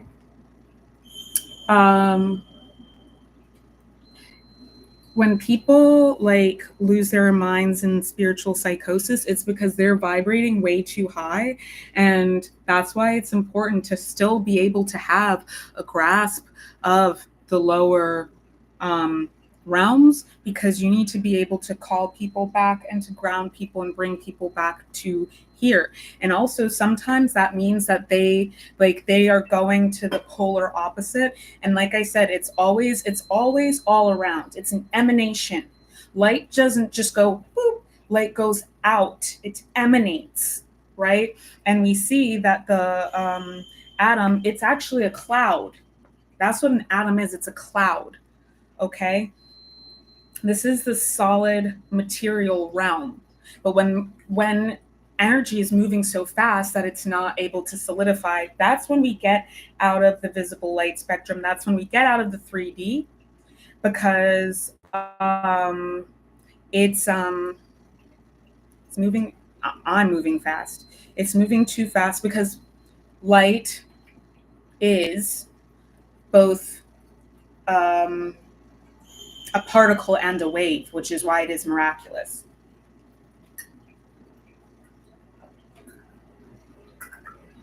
The particles are matter.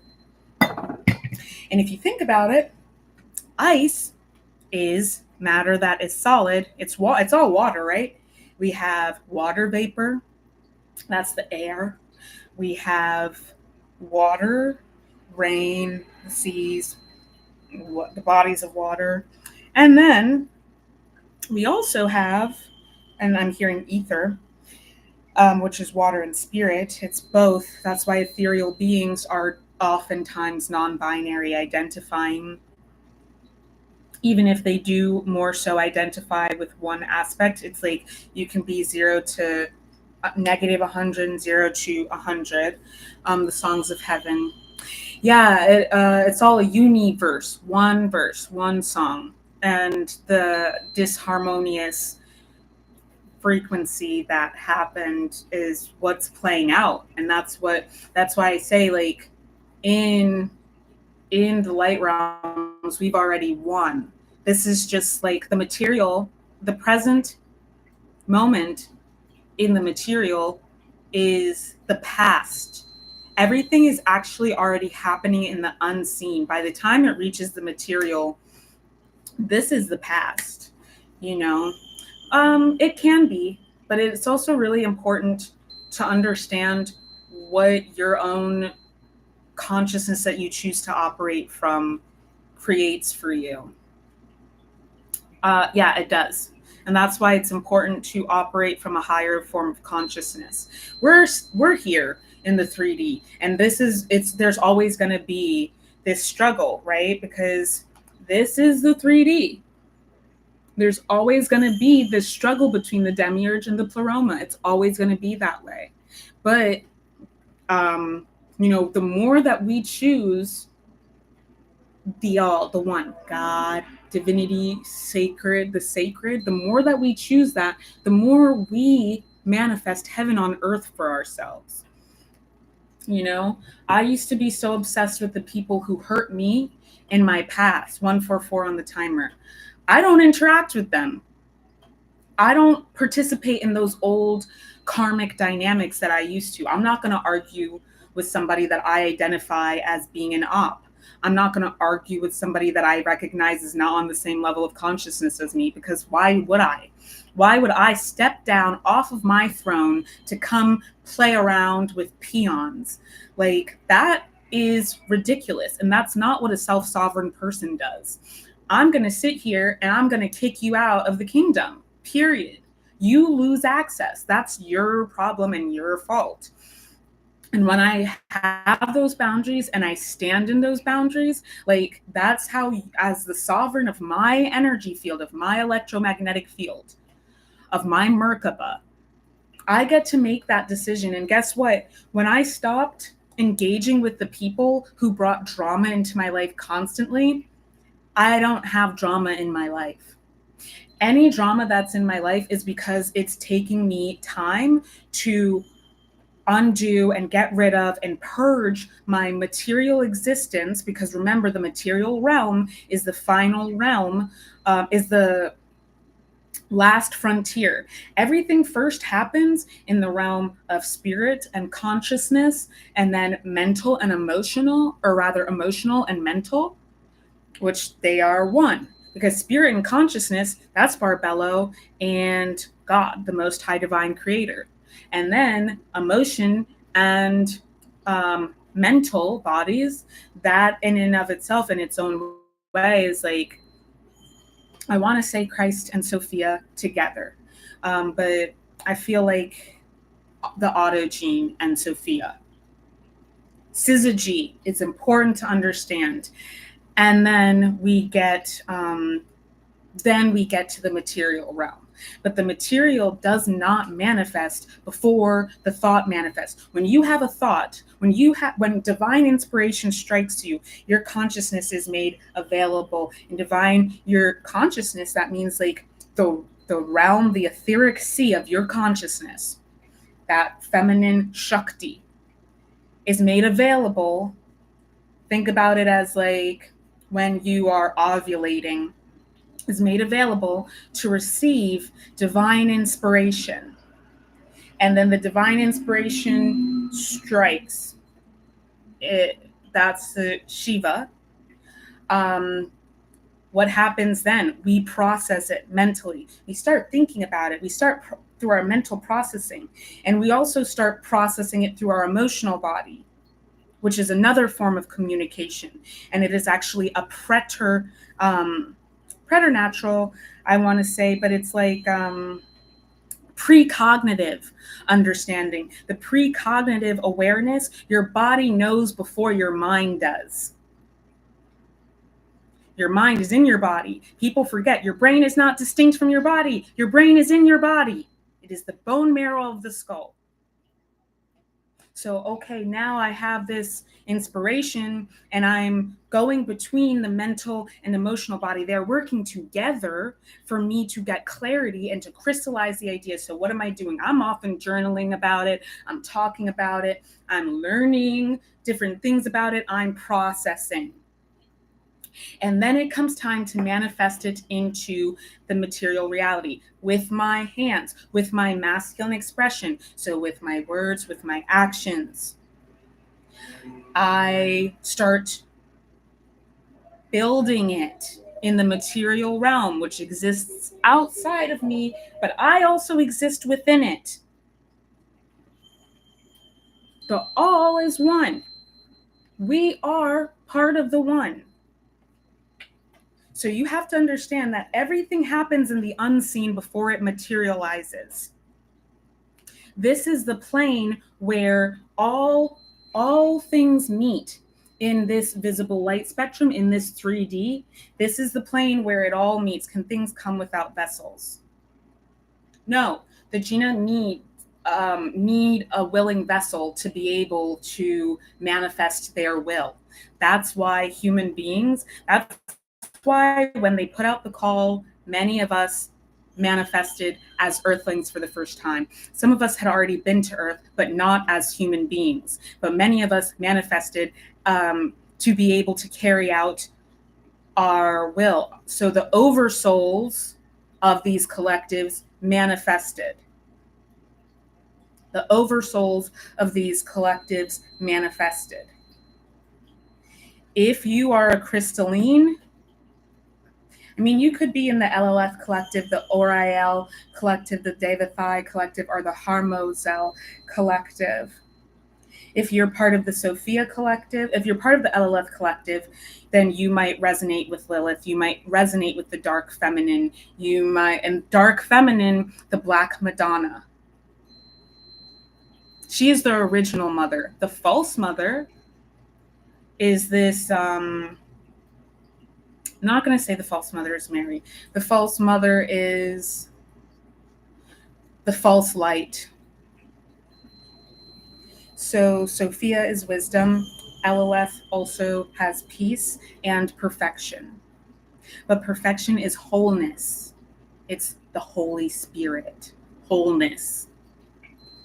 𝗪𝗲 has insight, perception, memory. 𝗪𝗲 has love, understanding, idea. 𝗪𝗲 has grace, truth, and form. Within truth, which is an emanation of 𝗪𝗲, which is an emanation of the autogene, Christ, the crystalline, we have 𝗪ģerodamus, Adam the stranger, holy Adam, old Adam. And within 𝗪ģerodamus is Seth, who would preside over the souls of the saints with gnosis in 𝗪𝗲. In 𝗪𝗲, these are forms of consciousness that fragment fractals. And the further a fractal goes, the more it decomposes, because it decomposes over time, especially as it gets further and further away from the oneness, the source, the unknowable all. Okay, so we manifest on this plane where we are fighting for the lives of humanity. That is what we chose to do. We chose to come here and do that. We have more power than they do, especially because we are here as human bodies. But their oversouls also, some of them have manifested. So I'm going to come back to what I was talking about. I was saying that why I was bringing up my grandfather's was I'm part of a Masonic bloodline. And that's how I know a lot of these secrets that I know. That's how I know that. And also everyone knows that Travis Scott is part of a Masonic bloodline. These Masonic bloodlines are derived from the children of Anu. And I've talked about this before. I've talked about their magics before and what they were doing in the pyramids, in the sacred chambers. These people, they developed envy because, as I said, Azazel was a very high-ranking angel. And he became very boastful and proud of how powerful he was and how he was not going to fall prey to the power of the demiurge if he went down and manifested on Earth. Well, he is the most abhorred of the fallen, and there are many fallen, and they fell over time. And doesn't that make sense? Because that's the nature of the physical world. Like I said, the decomposition of these gases over time. And so Azazel was so boastful and proud and thought that he was so much better than the other angels who went down into the 3D realm, into the free will realm. And he and another angel whose name escapes me went down, and guess what? They are the ones who taught the humans crafts and mysteries that were always meant to be mysterious to them, not because they're bad or evil, but because they were not ready to receive them. They were not They had not yet developed to the level of consciousness where they could be trusted to have access to this knowledge and information. And this is why Prometheus is this being who, then what happens in the story of Azazel? Well, he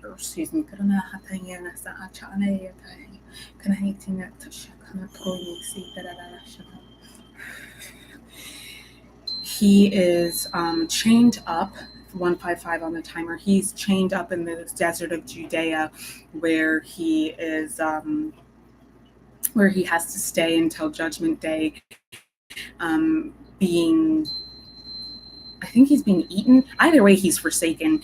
But same story as Prometheus, basically. And on Yom Kippur, that's when they use him as a sacrificial lamb, and that's when they send all of their sins to him, because he is the one who taught humans how to wage war. These angels, this is all from the book of Enoch, I believe. And they're the ones who created the Nephilim. They're half angel, half human hybrid children, who some of them are monsters and some of them are heroes of old. But those monsters are recorded also in the Book of Giants. I haven't read the Book of Jubilees, if I'm being honest. But these are a lot of the books of the apocryphal Dead Sea Scrolls, and they were taken out of the tomes by the ecumenical councils, including the Council of Nicaea. And these ecumenical councils were corrupt, evil councils that got together to use the story of the crystalline Yeshua to control the masses. And they used an inversion of this story to crusade through first the tribes of Europe and then the rest of the world. They're not to everybody. I think what would also really help you is that I think you think too much in absolutes. It seems like you have a lot of black or white thinking, and that's very like two-dimensional, binary opposition. What would really help you is to understand, like I said, 1 + 1 in alchemy is 3. It is this thing and it is that thing. And those two things together makes a whole brand new thing. The world is not black or white. The world is grayscale, actually. And those of us who operate in the 4th dimension of consciousness, it's actually technicolor. So that's why in The Wizard of Oz, when they go over the rainbow, right, when they go over the rainbow, they go from being grayscale, sepia scale actually, black or white, to being technicolor. And this was one of the first times that technicolor was ever used in film. Just an FYI. But I think that you're thinking of a lot of like absolutisms, and I think that it seems like you have a lot of catastrophic thinking and extreme thinking, and that is not operating in balance. That is not operating in equilibrium. So you really have to come back to center. Yes, there are plenty of evil people in this world, but then there are also plenty of really amazing people.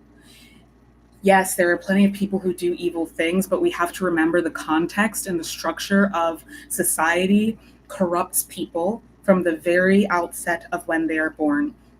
Even the way that people are born in hospitals is traumatic to them. It's not how people are supposed to be born, and that's why so many people die in childbirth these days. It was never meant to be like that. You're not supposed to be laying down to have a baby. You're not supposed to have bright fluorescent lights when you're having a baby. You're supposed to be squatting in the water, because a baby goes from being in the water of the womb, and they need that soft entrance into the world. Everything in this world, or rather not this world, in the false matrix in society, is built to traumatize us and degrade our DNA from the very outset. And so, people are sick. It's not because they want to be this way. And as a psychic, as an empath, I have people who I love very much who have hurt me deeply. But because of my gifts, I can see them. Hi, have you ever been overseas? Yes, I have been many times. I have spent a lot of time in London. I've also been to continental Europe. I lived in Africa, and I visited before I lived there. But yeah, so they're sick. One person, I see how, first of all, I'm in recovery. I am in recovery from substance use disorder.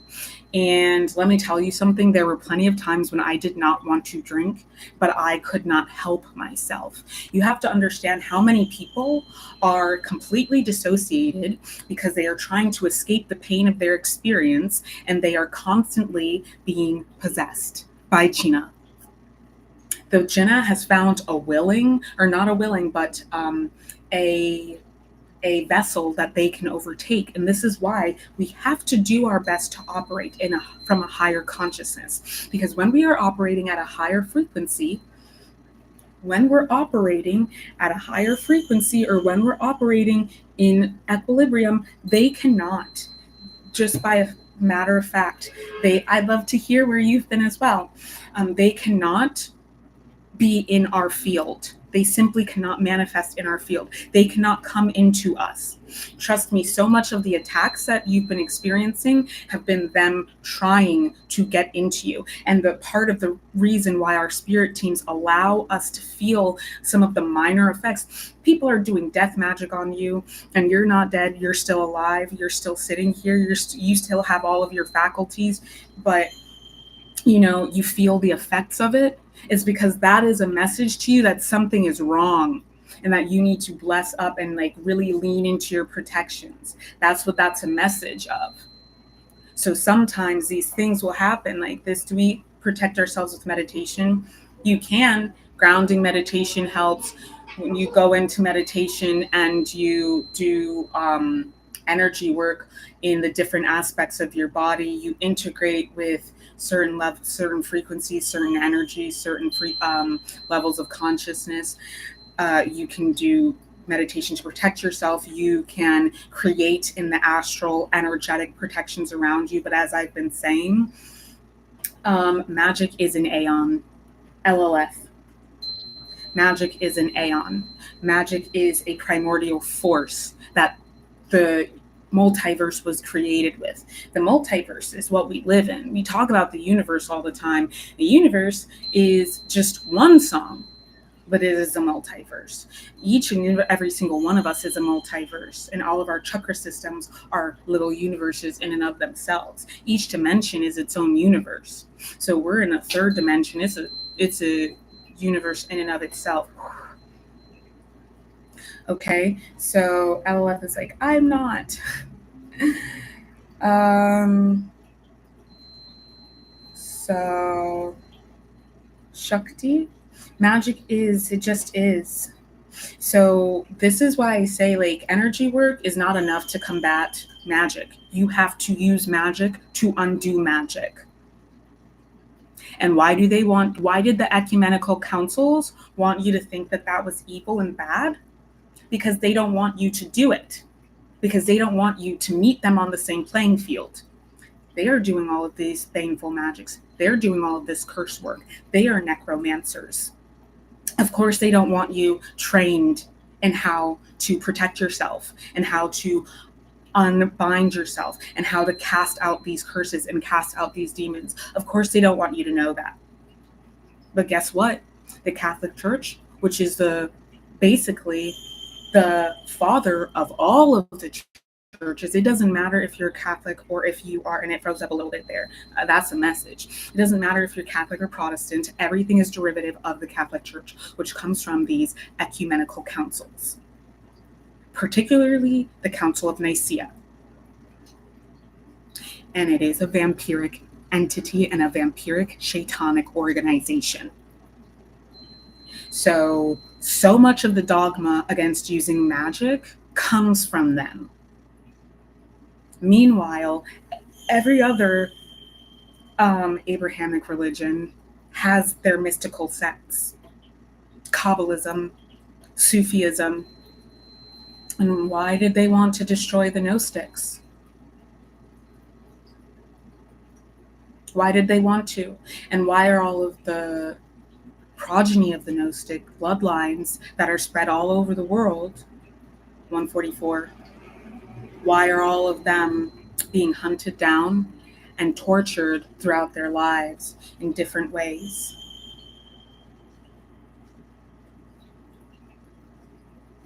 The fact that we are manifest as earthlings gives us the ability to do things that they can't. They have to go into someone else. And this is what I was saying. So AZZL, I feel what I'm picking up is there are different manifestations.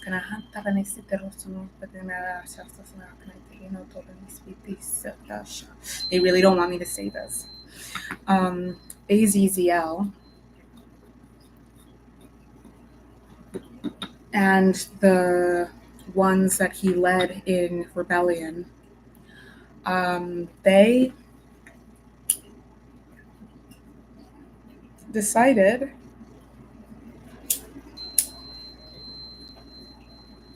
to break the rules.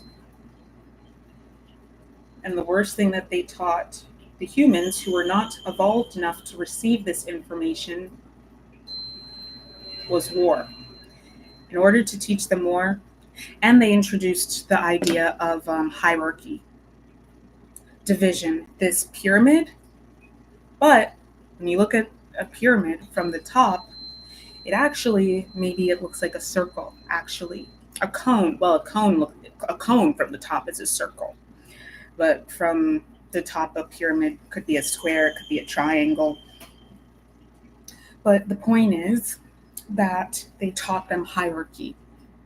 Instead of understanding that all of the emanations come from one, they taught that there are those who are better than. Just because you're higher ranking, just because you frozen again, just because you're higher ranking, just because you have more authority does not mean that you are any less or any more loved by God or valid in your existence.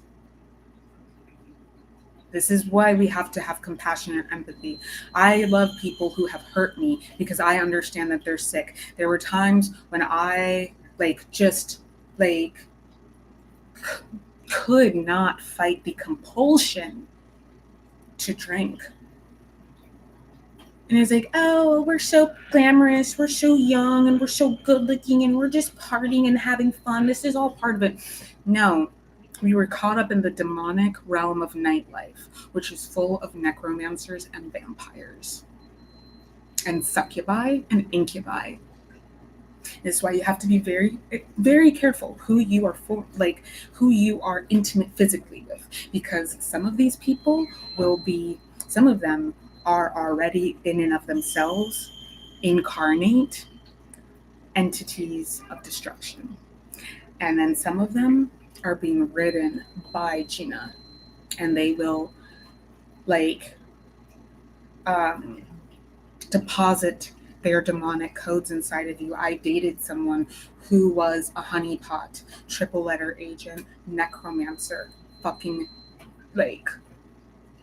evil.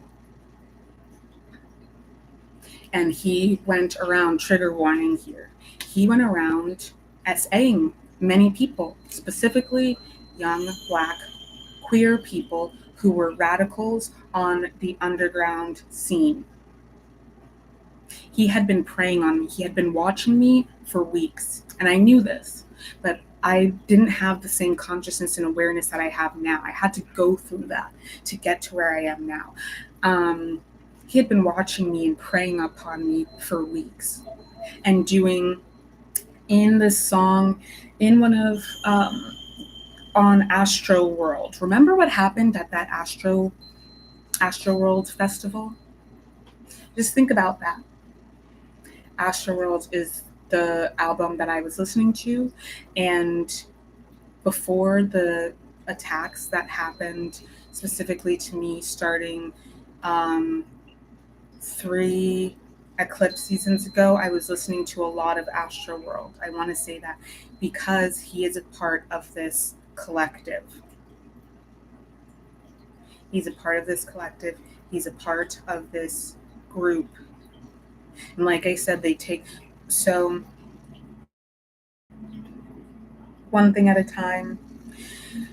This person had been, so Travis Scott talks about in this song, he says, like, I'm in your mind, controlling you, lucid dream, and oh my God, okay. I don't want to wake up. I want you laid out in these streets. Pussy so good. Okay. I'm going to read this to you and just listen with your spiritual ears. I don't want to wake up. This is the weekend, mind you. These people are part of a CUT. Okay? An MASONI.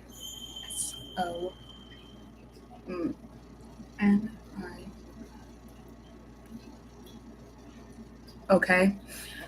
And I also want to say that 𝗿𝗲𝗱𝗶, the weekend, is from the part of Africa that was part of Kemet, and Egypt was part of Kemet. And my ancestors fled from Kemet when the corruption of the priest class and the priest kings began. I've talked about this before. These Atlantean empires were taken over by the consciousness of Azazel, who was banished to the abyss. The abyss is water, and they can manifest in all of the elements: fire, air, water, earth, but they're not earth, because they're not ether. So that's how they're manifesting, is through these other elements. And you may engage with them dependent on whatever element you are. I'm a water elemental, so I see this thing. It's underwater, and it's evil. It's a mind control entity. They want to control your mind. So like I said, he's down there and he's practicing projecting his consciousness into others in the depths. I used to see it as like this like blinking red light. Red, infrared. Where's infrared on the scale, family? Where's infrared on the scale? Right? It's in the infrared radio. It's this red light that is pulsating in far deep in the outreaches of space. I declare my sovereignty and the sovereignty of all beings in this room to be autonomous agents of self. These beings so there's this red in the far outreaches of space. There's this red light blinking, and it's putting out a signal to anyone, anybody, not anyone, but anybody that has such a low, slow consciousness that it can take it over and mount it and control it. Look up in the Marine Kingdom, not Queendom, because the Marine Queendom is the crystalline. It's integrated. The Marine Kingdom, the mind control entity. That's what I'm talking about. We don't have to say it. We don't have to talk about it. Y'all know, figure it out. And I think with the earth entities, it would be maybe a spider. But this is like Scorpio. Remember, Scorpio is ruled by Pluto, the underworld. And so these, the underworld, but they are, Pluto, Scorpio is a water sign.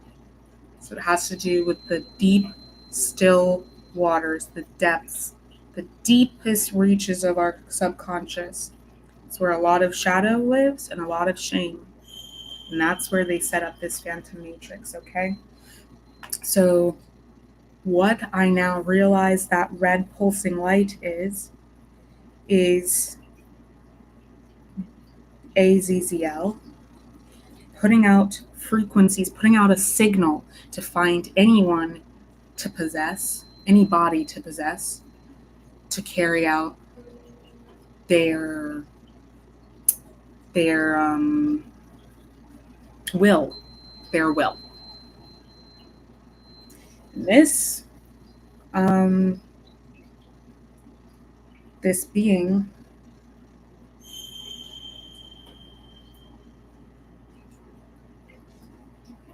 that's why they desecrate, they attack the root chakra by traumatizing you from a very young age. They attack the sacral chakra as well.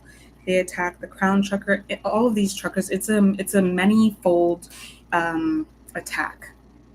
7-point star is what I'm hearing. 7 is Venus, the inversion of the 7-point star. They attack all of your chakras, but primarily your root chakra, because that's how they destabilize all of the other chakras. So that's what they attack the most. They want you to be disembodied. So you, and that's why within the Atlantean colonial empirical framework, we have aspiritualism, followed by cis-heteropatriarchy, followed by anti-indigeneity, anti-blackness, and white domination, and racism, followed by capitalism, followed by industrialism. Because the only way that they can get us to destroy the planet, which is our home, which we are children of Gaia, Sophia, hello. The only way that they can get us to destroy ourselves is to disconnect us from the earth. And this is why so many people are dissociated. They don't want to be present in their experiences because of the suffering that they've experienced. This is why they essually attack particularly children, to steal their life essence and to corrupt their blood,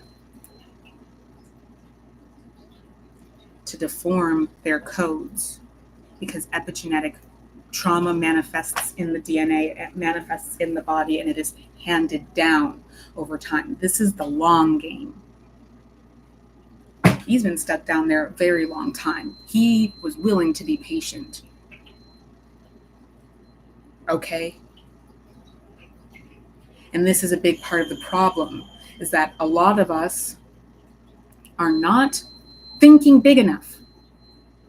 We're so obsessed with what's going on right now in the material world. That's already past. That's a manifestation of things from a long time ago. You need to be thinking at least 400 years in the future. Big picture. What is your mission on Earth? And every single other plan, your 5-year plan, your 10-year plan, your 20-year plan, all of that needs to be in service of 400 years from now. In fact, light years from now. That's how you know yourself. So I want to encourage you all to stop obsessing over what's happening in this now moment. That's happening because they're scrambling, because it's over for them. It's already written in the stars. It's done. They know that, and you need to know that. We need to remember that. Instead of thinking about, oh, I don't have a job. Oh, I don't have money. Oh, I'm single. Oh, I don't know who my person is. Oh, this person's doing this or this person's doing that. You need to be thinking big picture. Is this in service of your mission here on Earth? Because otherwise, it's a distraction. It's an illusion. And that is the main tool of the adversary, is distraction, particularly through other people. And these people are so low vibrational, operating from a low consciousness. Remember, binary opposition us versus them, that's 2D even. That's what they want, is the competition, the war, being at war with ourselves and being at war with one another. The illusion of separation. What did I say? The collective presupposes the individual. There can't be an individual if there's no collective. That wouldn't make sense. If we were just alone in existence, there would be no idea of an individual, because we'd be all that there is. There's no war between us versus them. It's a war with ourselves. And that's what we need to focus on. Stop worrying about what other people are doing so much and start worrying about what you're doing and how you're manifesting these AZZL programs. I can't control what anybody else does, says, or thinks, but yet so many of us are so wrapped up in what other people are thinking about us. TBH, as a self-sovereign person, fuck what anybody's thinking about me. I don't care. Because first of all, most people, I don't respect your mind anyway, because you don't respect yourself. So why should I respect you? I respect you on an unconditional loving level. I respect that you are a byproduct of your experiences and your environment, but nobody's sovereign to me. Nobody's opinion supersedes mine, and mine is grounded in the Most High's. And I know that I am unconditionally loved no matter what I've done, no matter who I've been, no matter where I've been. I am unconditionally loved, period. My Creator loves me so much that there's always an opportunity for redemption through atonement. Saturn. Saturn is the Dark Mother, Kali Ma, the Dark Mother. Shakti, she's the embodiment of Shakti, the oversoul, if you will. It starts with Parvati and becomes Shakti, and becomes Kali. Kali's the mother, the Alpha and the Omega.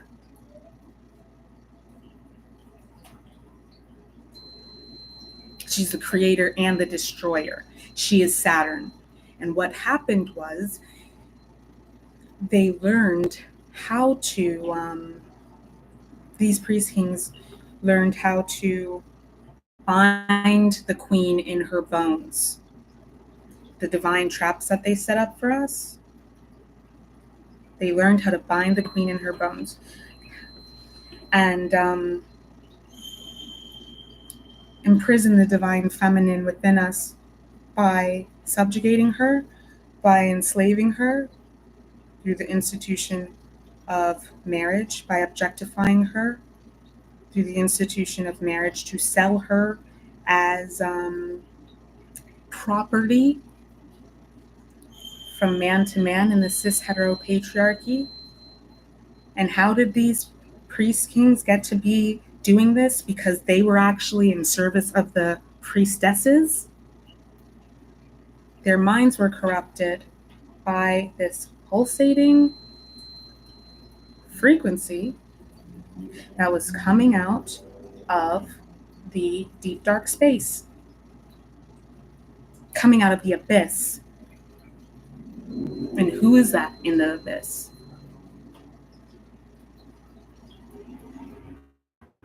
Right. It all comes back to him. And he taught them how to enslave. And that's how we went from Lemuria, which was a unified society started by the original light workers, started by the Lyrans, actually, seeded by the Lyrans. So if you are an elf, if you are a she, or if you're an elf, you are descendant of that. Primordial, which means that you helped to seed the earth, and this is why the 144, we helped to seed life on earth, create a Lyran colony. And I do want to point out that I do believe that some of these like civilizations and planets existed in higher dimensions. That's a very important thing to understand. And their adversaries, their enemies, 𝗧𝗪𝗀, spent a long time developing warring races that would carry out his desire to destroy life. Because they've been overtaken by the pressures of the demiurge. So this is what I'm saying. Saturn is the pressure cooker that turns carbon copies the demiurgic version of ourselves. Remember, let's come back to it. The demiurgic, here we are, carbon copies. Our bodies are made of carbon and hydrogen and oxygen, and also the decomposed properties that are the other gases that make up the periodic table. And we are given the opportunity to heal through atonement, where we learn our lessons. Karma is not the enemy. Ego is not even the enemy. The ego is the part of the brain that is about survival. It's just sick because of the true enemy. Controlling us and exploiting us and abusing us. Okay, so we get the opportunity at the crossroads. What did I say about the crossroads? Who's there? Baron Samedi, Saturday, Saturn, Hecate, the keeper, the guardians of the gate, the keeper of the keys, 𝗪�𝗪𝗃, the queen of the underworld, and her,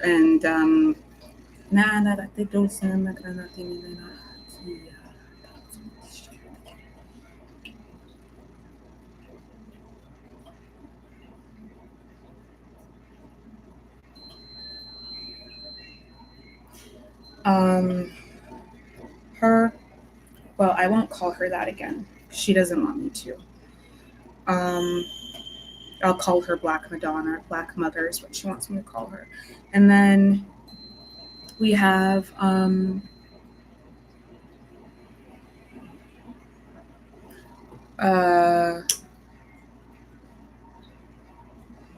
Hell, the Hounds of Hell. We have at the crossroads. I lost the thread. But then we also have pukas who sit at crossroads to trick people, the trickster, the charlatan that I spoke of in that prophecy, the false magician, Thoth, Hermes Trismegistus, Hermeticism. He's the one who solidified those veils. It's a three-headed demon, Thoth, 𝗧𝗪𝗀, and this dragon whose name I can't remember. It starts with a P. It's a white dragon. It's in the darkness. It's blind. So the dragons that we know that breathe fire, those are the fire elementals. I'm going to come back to what I was saying about this song, this Mason song. I don't want to wake up. I want you spread out on the sheets. Said, boop, so good. Boop, so sweet. I don't want to wake up. I want it flowing through my streams.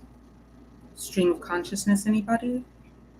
The songs that we, frequencies we pick up, because all of our sensorial organs are receptors of external stimuli. The streams, the external stimuli affects our stream of consciousness, and that creates fractals. And this is why we're supposed to be in the middle way, in the flow of the universe. Getting me hot under my feet. I don't want to wake up. He says, please don't wake me up. I feel it creeping. Controlling how you move it, lucid dreaming. Controlling how you move in lucid dreaming. This is why I brought this up, because this stood out to me earlier today. took the beltway down to your hood.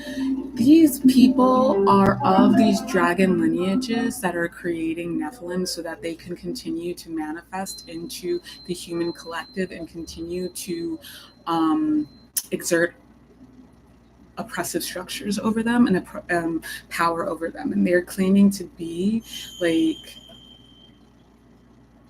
I'll leave it at that, the children of Anu is what I'm hearing, not the children of God. You can be both. I'm both, because I am a part of that bloodline, as I said, and part of the Metatronic collective, which is why I'm really into scholarly pursuits. Metatron is a scholar and a scribe and a storyteller.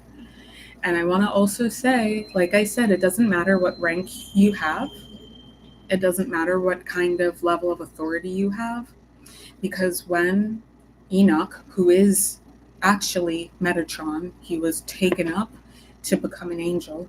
When Enoch went up to the heavens and was given a tour of heaven, he saw God's right-hand man, Michael, being beaten for transgressing. And this was to show that even God's favorite would be disciplined. There are the laws. We must live by the laws. These other ones, because they came to Earth and they saw that they could control, they got it messed up. They thought that they were God. And that the rules didn't apply to them because they were corrupted by the low vibrational frequency that was down here, that was never meant to exist. And they fell prey, and now they're just dragging everybody down. They can't create. They've lost their powers of creation. Some of you, the people who have gone up against you, 1133 on the timer. Oh my God, I need to wrap this up. Some of you, the people who have gone up against you, they have lost their powers. Some of them were chosen ones, and they betrayed the collective because they spent too much time being afraid of doing what they had to do and fucking around, and did not bless up and protect themselves to prepare themselves for the war, and then they fell prey. And these people are losing rank, which is the worst thing that can happen to you, is to lose rank. But that's what the enemy wants, because they want to take your spot.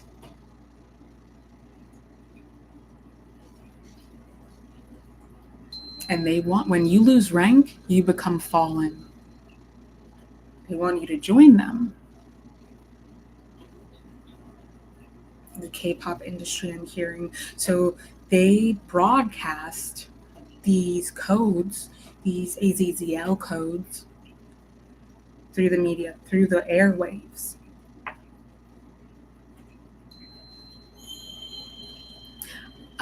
When I was taking my media studies courses, they explained to us how television works, like literally electromagnetically. What I think it is like they broadcast at a certain frequency this information, and it's carried on the airwaves, and the receiver, that's the electro aspect, and then the receiver is magnetic, which is why, like, when you put if you have ever seen an old school TV, I mean, I think even people who were born in the 2000s would remember this, because it wasn't until like closer to like 2000, beyond 2005, when people were having like plasma TVs and shit. But if you remember, like, if you ran a magnet in front of your television screen, it would like scramble the frequencies and create like rainbows over the TV screen, because the magnet would be distorting the reception of the electrodes that are transmitted to the television. That's how old televisions worked.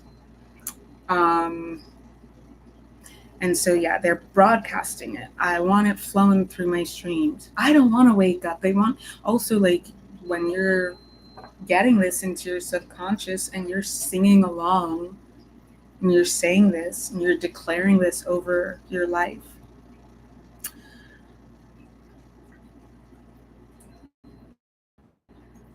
Yeah.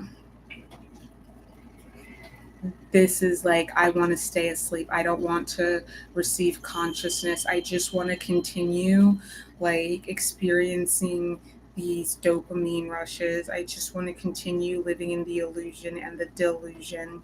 I just want to continue consuming. I just want to continue being false, essentially. I want it. That's what I want. I don't want to be real. Getting me hot under my feet. Yeah.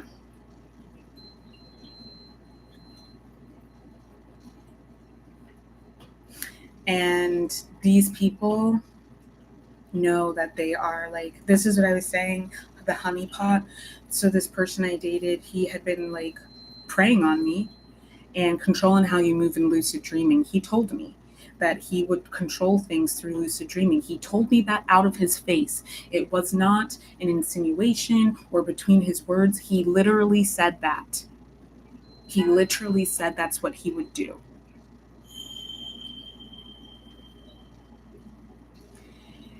And yeah, it came out after we broke up. What I was saying is he was an incubus. I thought that we were using condoms. Trigger warning here for SA. He dispersed his seed inside of me without my permission, which is a way in which these incubus entities will put codes into a body, and put code and your body will absorb it, even if you don't become pregnant, because you could do this to a male body, or you could do this to somebody who isn't capable of having of procreating. The code is still in you and it is absorbed into your body. This is why it's very important. And even it can happen with even pre-cum. This is why it's so important to be careful about who you are intimate with, because even if it's not a person like that who was programmed and taught, I'm also hearing sleeper cells, music like this with the codes interwoven into it will wake up sleeper cells. People who've been through the MMC programs, like MKU, and the ritual abuse programs. Songs like this activate them. That's what we talk about when we talk about the beta kitten programs. So this person, he was intentional. He knew exactly what he was doing. And I want to say that these triple letter organizations are occult groups. They are occult entities because the government is an occult entity. They're doing these spells. They're doing these curses. That's why they want you to believe that magic isn't real, that it doesn't work, that if you don't believe in it, it won't work on you. That's a fucking lie. That all you got to do is energy work. That new age Pleiadian BS, that's a psyop. That's a lie. And the most susceptible people to falling prey to these psyops are Pleiadians. Because guess what? The children of Anu come from Pleiades. And a lot of these rappers out here are children of Anu. Children of Yahweh, 𝗷𝗵𝗱𝗶, 𝗪𝗀 and Enlil. That's why some of us, that's why some of us can use the Bible as a grimoire, like they do in hoodoo, because that's what it is. It's written in code. there are crystallines who manifested in that line. It is a reptilian line. They are descendants of dragons. I've talked about this before. But these crystallines, we have it rough because we're the ones who have to transmute like the fucking darkest, densest energies.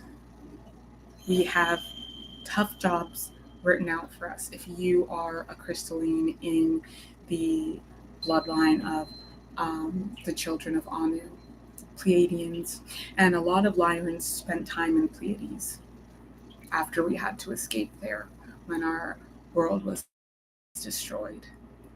We spent a lot of time in a lot of different places. You might identify as Andromedan. You might identify as Vegan from Vega, especially if you're ethereal. I have this rainbow hematite that I got today because I had to go gather my materials to do to combat this evil that's coming. They are gathering their energy. That's what this electricity in the air has been about. This is the angst they've been cultivating. Angst, aggression, contempt, adversarial energy. They're cultivating it. They're brewing it. And that's what's in the humidity. Gets on your skin and it sinks in. And it transforms you. And it drives you mad to a degree. Okay? So this is important to understand. I want to say this too. So 𝗪𝗏 said that evil magic are dark miracles. And the good miracles are light miracles. So, 𝗪𝗏,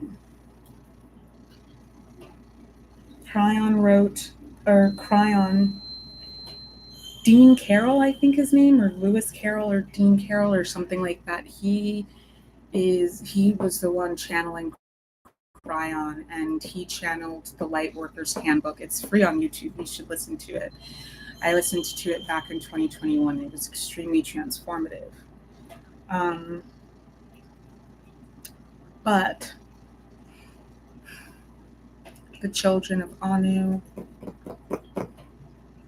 a lot of us have dragon DNA, and it makes sense. The crystallines would come through that bloodline. But as I said, there are 4 dragon bloodlines. 𝗪𝗏, 𝗪𝗏, 𝗪𝗏, 𝗪𝗏. The children of Anu are descendants of Sophia. Okay?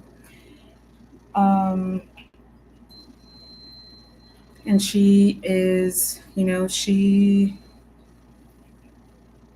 I can't talk about that. Anyway, the point is, they are putting spells on people through this music, and that's why they don't want you to believe in it, so that it will continue working, so that you will not break these spells and these curses. I'm telling you right now, Saturday is coming, 1144 on the clock, which means 144. I'm telling you, they are launching their final hoorah. You better bless up. If you did not listen to what I said in the last cosmic tea, I got me some Florida water. I've been pouring salt water all over me. I want you to do this for this Capricorn full moon. Boil, if you don't have black pepper essence, which you can order online, or you could probably get it at Whole Foods or a health food store or a metaphysics shop. Get you some black pepper oil. If you can't, get black pepper kernels and boil it. If you're going to do it this way, boil it with cinnamon as well. You can put cinnamon oil in the water. If you're going to infuse it, I would recommend orange essence. You may want to use lemon, but orange essence, black pepper, cinnamon, and you're going to put salt in this. You may want to sprinkle black salt in it. I make black salt out of the ash of incense and burnables mixed with salt. I'm seeing very much Himalayan sea salt and Dead Sea salt. You're going to boil this, or you're going to mix this up if you're using essential oils. If you're not using essential oils, you can get the skin of an orange. Do not use the fruit of the orange. Use the skin. Confirmation verb. Use the skin of the orange. Use black pepper kernels. Use the stick of cinnamon. But if you're getting all of this stuff, you could get this at a regular grocery store. But if you're going to go to somewhere like Whole Foods, you may as well just get the essential oils, because that's going to mean that you can skip the step of boiling it. But boiling it is what's going to draw out the essential properties. That's the oil. Think about it. Oil, the pineal gland, I think it is the Christ fluid, right? The essence of our consciousness, crystalline consciousness, is in the pineal gland. This is why it's important to activate your pineal gland. But if you have not yet activated, if you have not been working on healing your root chakra and above, you're gonna activate yourself too soon. A lot of us who are part of these dragon bloodlines, especially children of Anu, a lot of us are, we go through our initiation, our first awakening at the age of 18 years old. It happened to me. It happened to my dad. It happened to my college best friend. Like, it is a thing. It's what I refer to as your Hogwarts letter, your letter from Hogwarts. And when this happens, if you haven't already started developing a foundation, if you haven't already started meditating, getting grounded, you will probably experience psychosis. And this is the time when these entities, these FMs, will start in the ethers, and their cronies, the shaitanic forces, will start attacking you in the ethers and trying to get you to unalive yourself. And like, that's why they'll be like, oh yeah, this is literally in the Bible. It's literally in there when Satan says to Yeshua when he's in the wilderness, like, oh, why don't you just throw yourself on this mountain? If you're the child of God, like, the angels will catch you. And because he's humble, he's like, I'm not going to do that. Why would I test God that way? I don't need to test God. I don't need to prove anything to you. To me, I know what the truth is. So this happens, but you have people who get activated before they're ready, before their time, or they don't have the proper grounding or training before they get activated. When I got activated, I knew, because my grandfather's spirit was behind me. He had his hand on my back and he was explaining everything to me. And he had already, because he'd already led me to all of the books, all of the information. Like, I had literally spent my entire childhood being prepared by my spirits, by my angels, by my ancestors, by my guides, by the Fae, to go through this process. And that's why I made it through alive. You have other people who they get activated and they end up being like, oh, I'm being told to jump off of a building. Better do it because that's what I'm supposed to do. You know what I mean? They did try to get me and they were very close. Thankfully, I was saved by Seraphim incarnating into a person and saving me. But anyway, the point is, I did not jumping off of a building. That's not what happened. Other things, other dangerous things, because of manipulation. So this is why it is important to meditate. It's also important to be able to discern the different frequencies, the different tones. That's why people have timbres to their voice, the different tones, the different timbres, the different tones of energies. I can always tell who it is because I can sense their essence in the ethers on their energies. And the thing is, when somebody's telepathic and they don't know it yet, telepathic people have a very different feeling to them, and they exist much higher. And they reach me on a frequency that mundanes can't reach me on.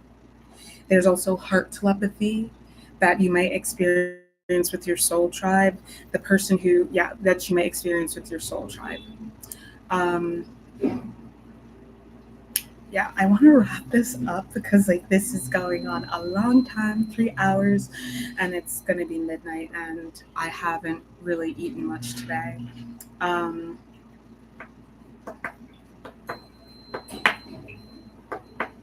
So they are, they don't want us to know magic. They don't want us to do magic because then we would liberate ourselves and free ourselves.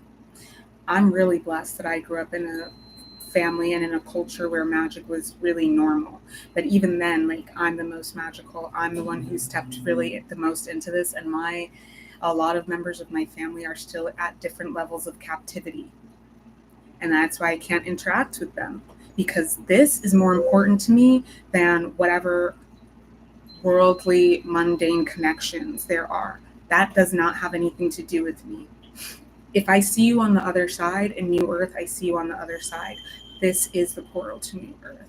Everything is going to change after Saturday, after tomorrow, because tomorrow is the full moon. It just happens that Saturday, they've been collecting the energies, especially in the past 3 days. If you've really been feeling it, that's why. If you've been, definitely people have been chaotic, so aggressive, aggy, frustrated, just spacey. They've been collecting these energies, and they're planning to do these things tomorrow and Saturday. I think that it's going to be early morning, 3 a.m. Saturday. But remember that Saturday on the East Coast, it'll still be Friday here, and in Greenwich Mean Time, and in places in Africa that are also on Greenwich Mean Time, it's already going to be Saturday. And it'll be Friday, it'll be Saturday here, and on the West Coast, it'll still be Friday. So remember that. They're going to do this using the full moon energies for the next 3 days. So that's Friday, Saturday, Sunday. That's why, and I would even say Monday. That's why I said if we can make it through Monday into Tuesday, stay blessed up, stay protected. I'm going to spend tomorrow cleansing and purifying this place. This is not my permanent residence, but I'm going to fucking spiritually clean all the floors. When you sweep the dirt out the door. Always do not sweep it in. Sweep it from the furthest corner out the door, and then you sweep it up into the dustpan and you put it in the trash. When you put it, but this is how you spiritually clean. You get your fabuloso, you put it in your bucket. You can tell that I've spent a lot of time with Afro-Latin people. You get your fabuloso, you put it in your bucket, you get your 𝗪𝗲𝗱𝗏, Florida water, or whatever kind of holy water you use.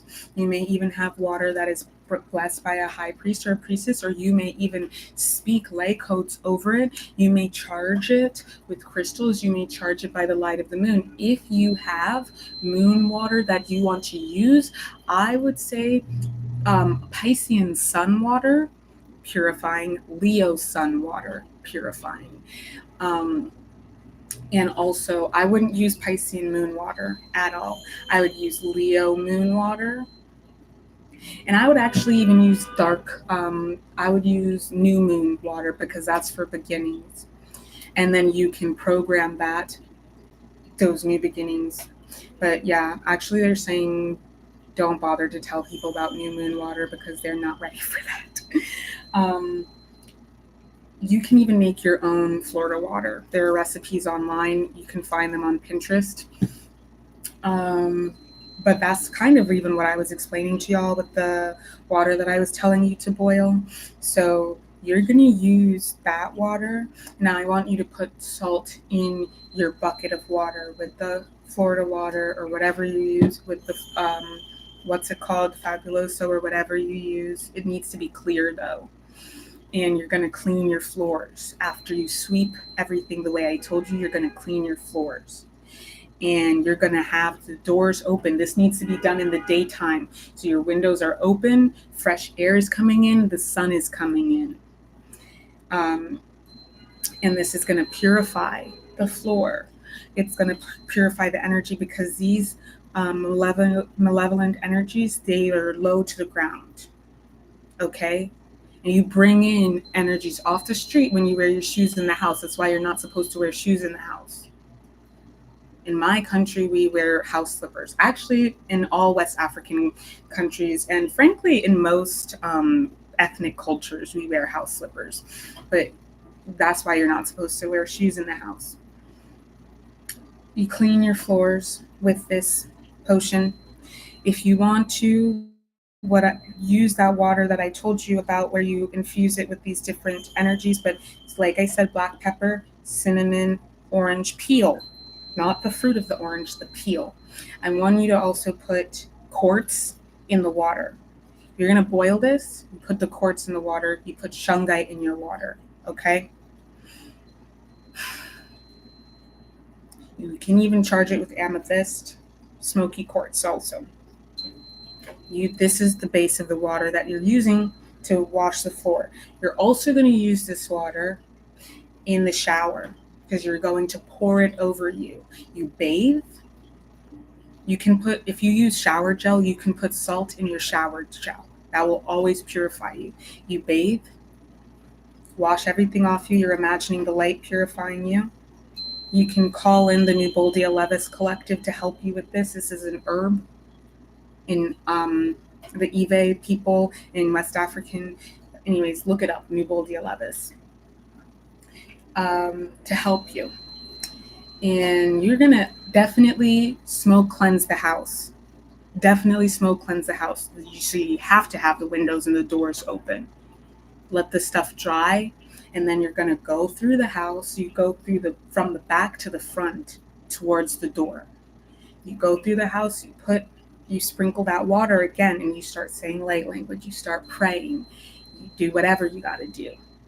Invoke the spirits of the divine protector spirits.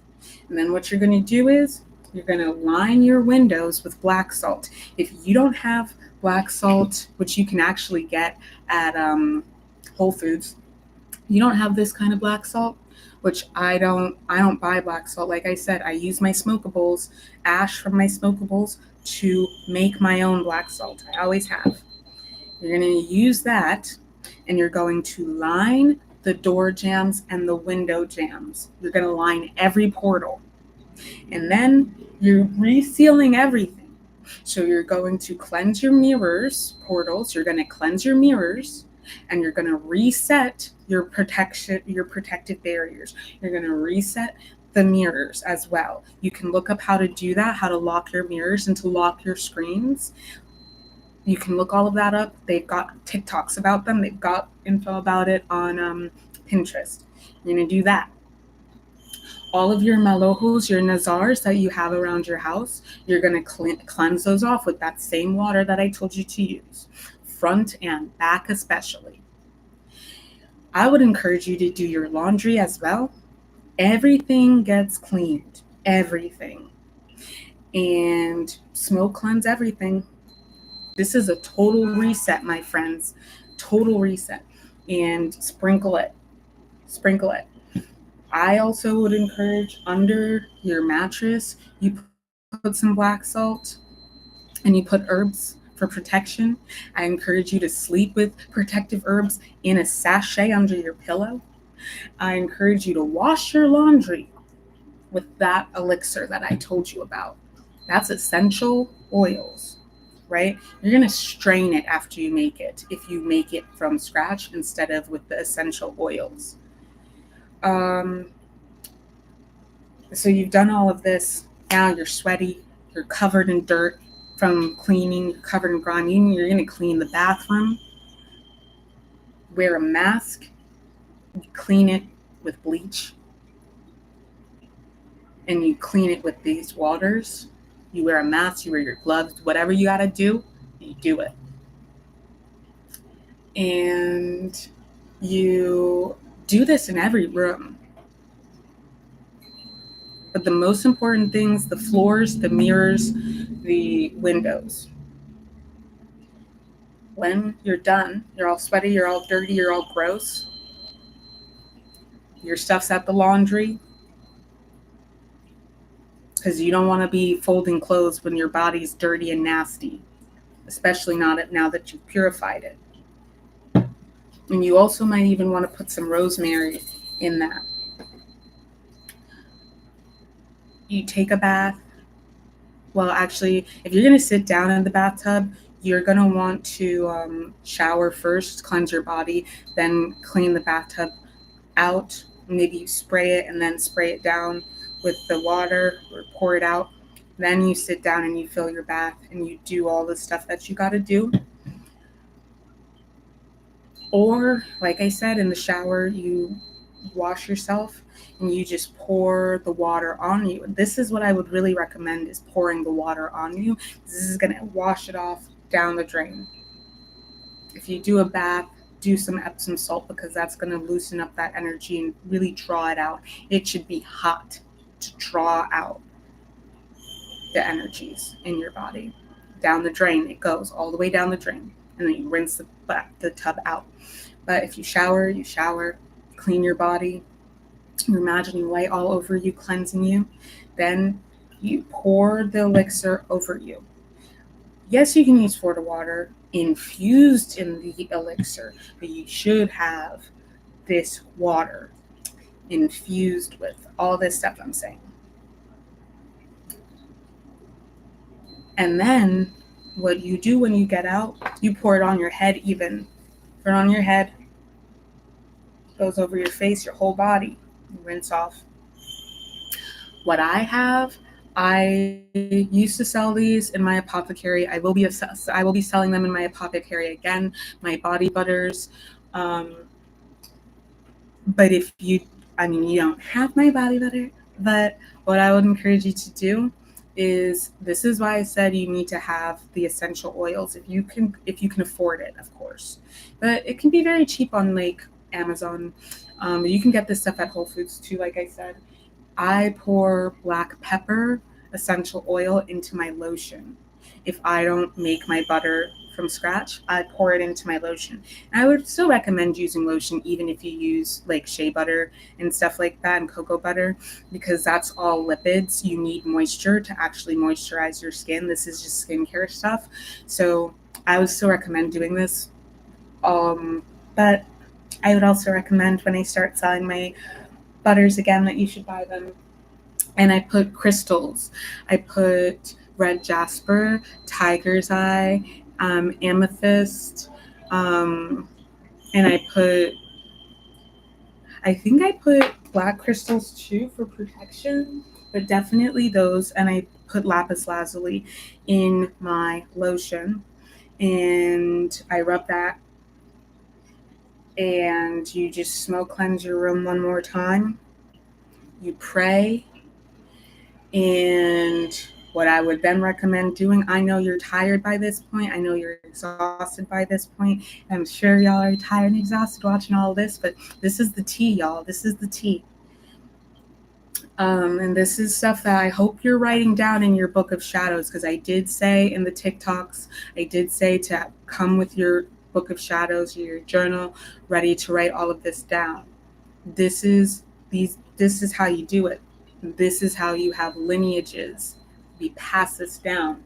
Think about it. Wouldn't you love to find your great-great-grandparents' book where they wrote all of this stuff down? So this we do. And you sit down and you do your spell work. Or you lay down and you do your energy work and your Reiki. But if you listen to me, I did encourage to do your spell work. We don't do baneful magics. We don't do, you're so welcome. We don't do baneful magics. We never do magic on anyone. You never, ever, ever, don't ever in your life do a love spell. Don't ever do it. That is evil. To try and control the will of others is evil and wrong and diabolical and unsacred. You don't do it. You don't put curses on people. I don't care what people are saying. on witch talk. I come from lineages of shamanism, multiple lineages on both sides. You do not do baneful magics. You will pay the price, and your progeny, your lineage, your bloodline will be poisoned, and you will pay, they will pay the price. Don't ever, ever try to control another person's will. You wouldn't like it when they do it to you. We are not like them. They not like us either. And when I was recording those TikToks, like that song came on twice. And something that also came up that was really important for me to mention is that, remember the channelings that I did about that music executive 𝗪★? They said Drake is to 𝗪★ what Diddy was to Clive Davis.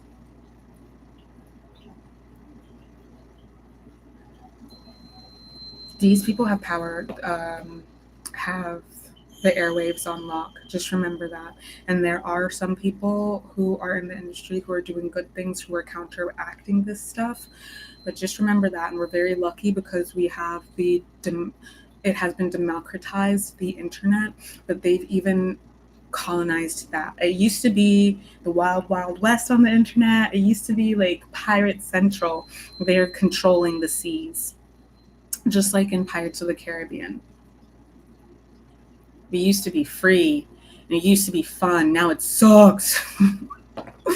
It really sucks. And like, you're so censored and monitored, and like the algorithm is oppressive, but still we still got to do this stuff. You feel me?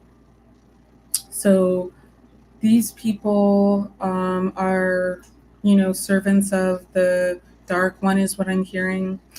I would really encourage you to go to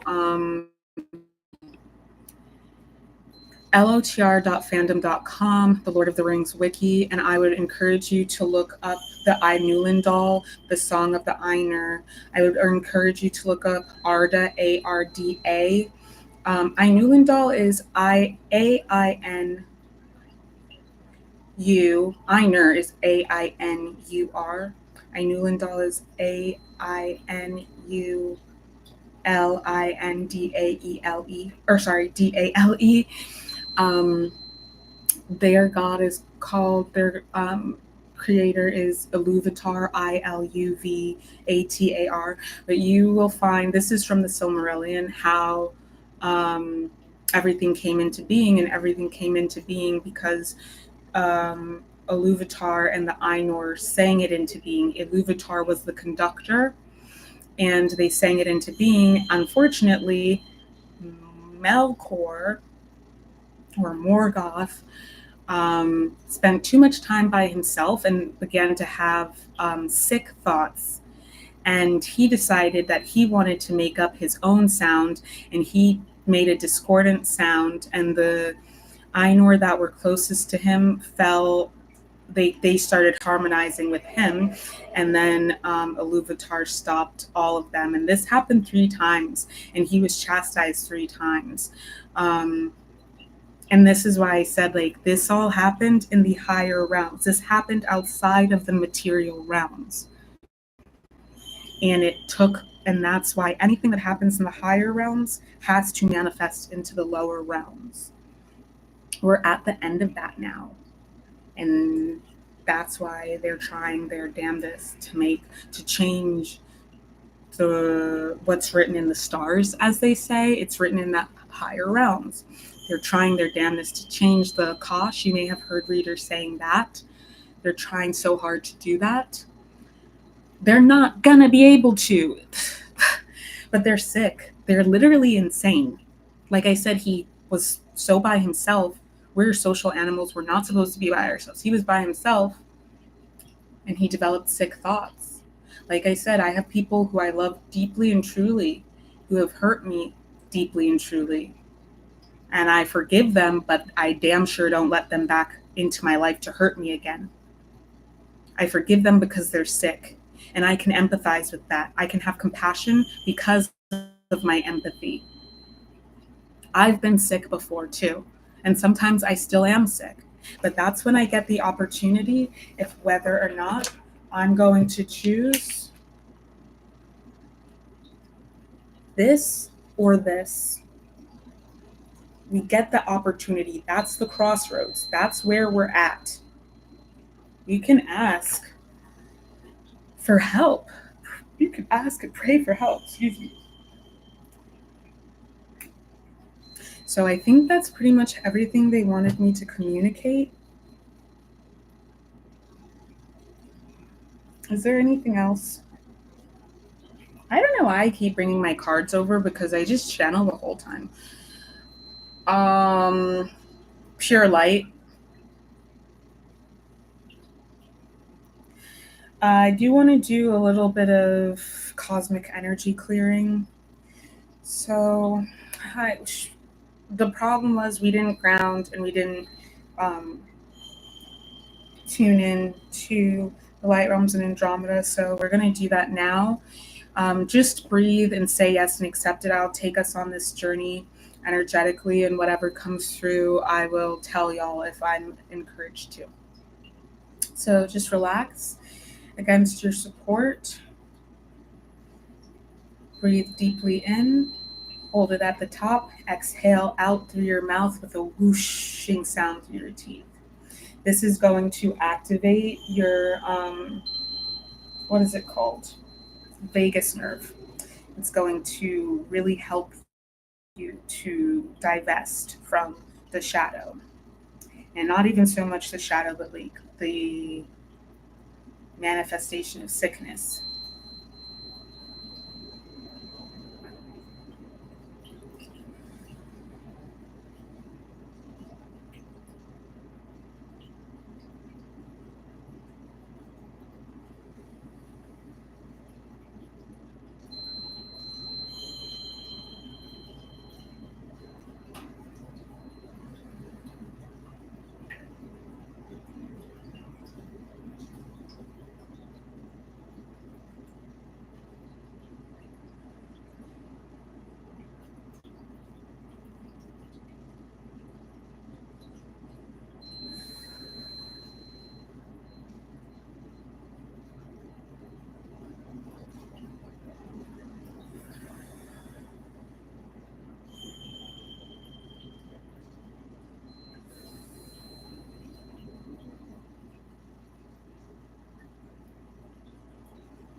Okay. So some of the things that I channeled, that was called vortex breathing, and you're coming back online. Certain DNA strands are coming back online. Certain powers are coming back online because you're able to access other frequencies. Certain powers are activating God tier level stuff for certain ones of us. And the memory of who you are is coming back to you. Parts of you that you lost to dissociation, that you forgot due to repression, are coming back to you. Some of that had to do with the MMC programming. And your memory of who you are at your essential self, your God self, is coming back to you. This may be overwhelming for some of you because if you repressed it, then there was probably a reason for it. You know what I mean? So you're coming back into that. You're coming back into memories that were forgotten because they were encoded by, they were encoded. They were encoded so that those things would be protected until we got to a certain point in the space-time continuum where it was safe to be activated and safe to be remembered. Some of you had things that were blocking you, and those were forced out due to the vortex breathing. You just need to let go. You need to relax, like relax your sphincter. Anytime that you feel yourself getting tense, you need to relax. You need to breathe deeply, become conscious of your breath, and come back to yourself. You need to pray the serenity prayer. When you are feeling like you're spinning out, pray the serenity prayer. You need to ask for help. You are not in this alone. None of us are. Speak life upon yourself.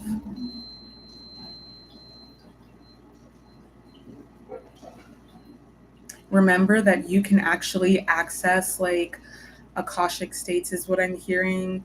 So part of the thing with psychedelics is that they like activate timelines and frequencies and stuff that like we perhaps weren't accessing before. So what you're going to want to do is you're going to want to activate, you can do that. You can activate the DMT in your body through breath work. You don't have to take substances. Once you activate that in your body, like you will take a trip, you will go on a journey. So just be ready for that. And that's some of what we were doing to clear out the blockages to consciousness and activating the throat chakra, auric. I'm hearing auric fields. Ooh, some of you, the Eleusinian mysteries will start to reveal themselves to you. You now know the Orphic mysteries. You now know the Orphic mysteries. Don't look back. You were in the dead realms. Don't look back. Trust that you were in the dead realms to go and receive. Remember, Orpheus went to go receive his lost wife. He was the only one who was allowed to go as a living person and return with someone, as long as he didn't look back. Remember what Lot's family was told in Sodom and Gomorrah. We are in those times. Remember what Lot's family was told. They were told 1, 2, 2, 3 on the timer. They were told not to look back or they would perish.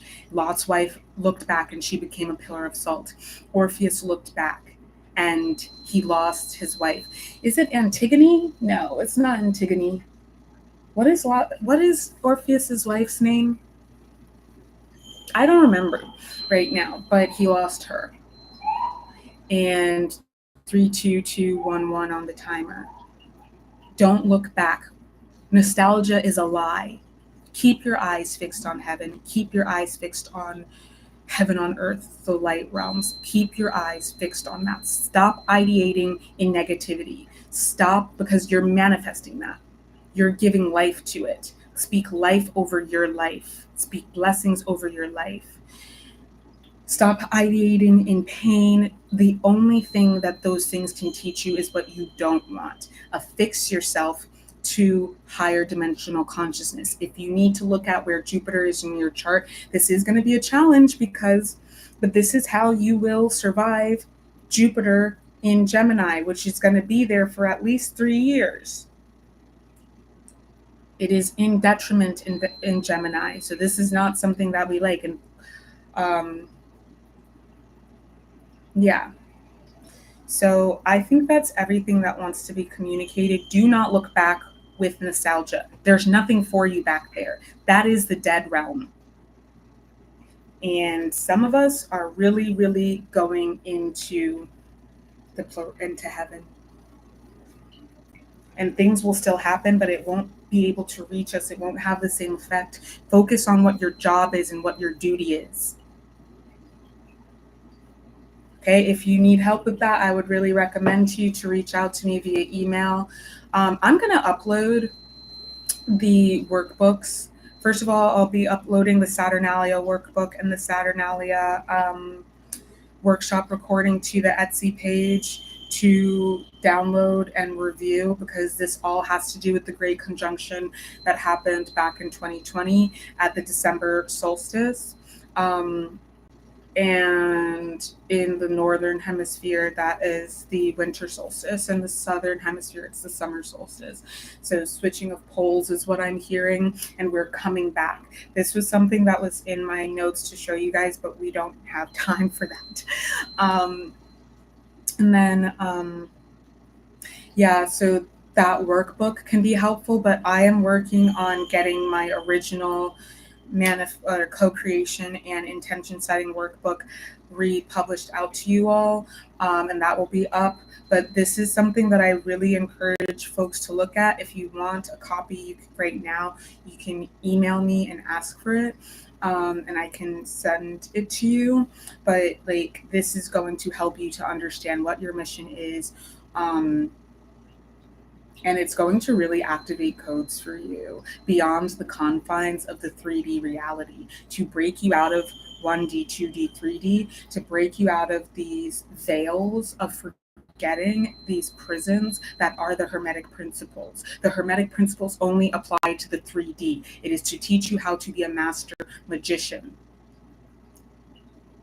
But some of us are not magicians. Some of us are literally deities incarnated on earth. Some of us are literally so high ranking on earth. Some of us. Okay? Don't kid yourself. Don't play yourself by thinking that those rules apply to you. You are infinite.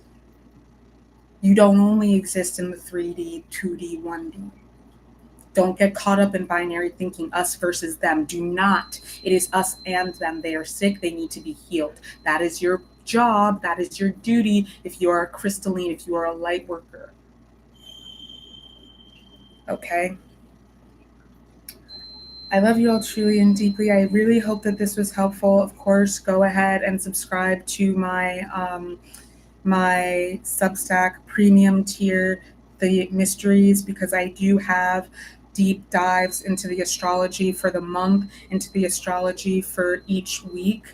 And I share a lot of downloads that I have and a lot of crucial information to understanding cosmic wellness and spiritual abolition. I share a lot of information on there. If you can't afford to subscribe to the mysteries, you should still subscribe to the free tier, which is called the channel, because you will still be able to see the downloads, and I will still have abbreviated monthly insights that will come out, but you just won't have access to the weekly insights, because I can't just do this work for free. It is all consuming. I can't work a regular job or have a regular life, and frankly, I do think that my internet presence is part of what has been a hindrance to finding professional work, if I'm being very honest. So I'm sacrificing my worldly life, my earthly life for this, because this is my job, this is my duty, and I simply cannot just be doing this service for free. You churches don't pay taxes, and they don't exist for free. People pay tithes and offerings. You know what I mean? When people would make their pilgrimages to the oracles at the temples of Delphi and what have you, They would have wealthy patrons. They would bring sacrifices. They would bring offerings. So as much as I would love to give away everything for free, I simply cannot do that. It's not sustainable. It's not realistic. So I do have to have those paywalls, and I do have to charge for things. But, I also do offer, trades. If you have something that you want to trade, you can contact me and we can work out a trade. I also offer discounts for people in marginalized identities. I have sales all the time. And also, if you book a reading with me or you book a session with me, I've been told that I'm allowed to do energy work again, but it's really contextual, so I can deny doing it if I feel like called to. But you can pay in 4 through Patreon. You can use, through Etsy, you can use Klarna to pay in 4 so that you can pay a fourth of the amount every 2 weeks. So I'm just trying to make it as accessible as possible because, folks need this healing. Please share this with people that you think would benefit from it. I love you all truly and deeply. I'm with you in the light. I'm with you in the ethers, and we are going to make it through this. It's this last push. We are victorious in Christ. We are victorious in the crystalline. We are victorious in the light realms. And I will see you on the flip side. Happy hunting. Oh, let me tell you why I say that. Actually, that is the last thing that I'm going to explain. This has been a long one, but I knew that it was going to be, because this is a very serious transit that we are experiencing. Intentions? No. Insights? Say. This, I believe I made this, the Lionsgate, November 3rd, 2021. November 3rd, 2021. But I downloaded this the first time. Downloaded this the first time, Lionsgate 2021. This is what I mean by see you on the flip side. We went through the looking glass. Libra is Venus. Venus is a mirror. We went through the looking glass during the autumnal equinox 2021, I believe. And we have been in the bizarro world since then. We've been in a hell realm since then, under pressure. Pressing down on me, pressing down on you, under pressure. Go look that song up, look up the lyrics. And Aries season. This is an infinity symbol, an 8 on its side, right? Space-time continuum. It's also a lens, a convex lens. This is the shape of the universe, according to quantum physics and astrophysics. It's also the shape of the lens in your eye that gives you sight. The prisms, light goes through the prisms in the lens and reflects back and allows you to be able to see. Okay, if your eyes work properly. So this is what I mean when I say see you on the flip side, on the other side of the looking glass. All right. I have a bunch of videos, 33131, 33133. I have a bunch of videos from my old Patreon that I uploaded on here that I would encourage you to go and watch from that time. But that's what I mean when I say see you on the flip side. And some of you, I will really see you on the flip side, because we're finally coming out of that hell realm, that bizarro world. Finally. Libra season about to be lit.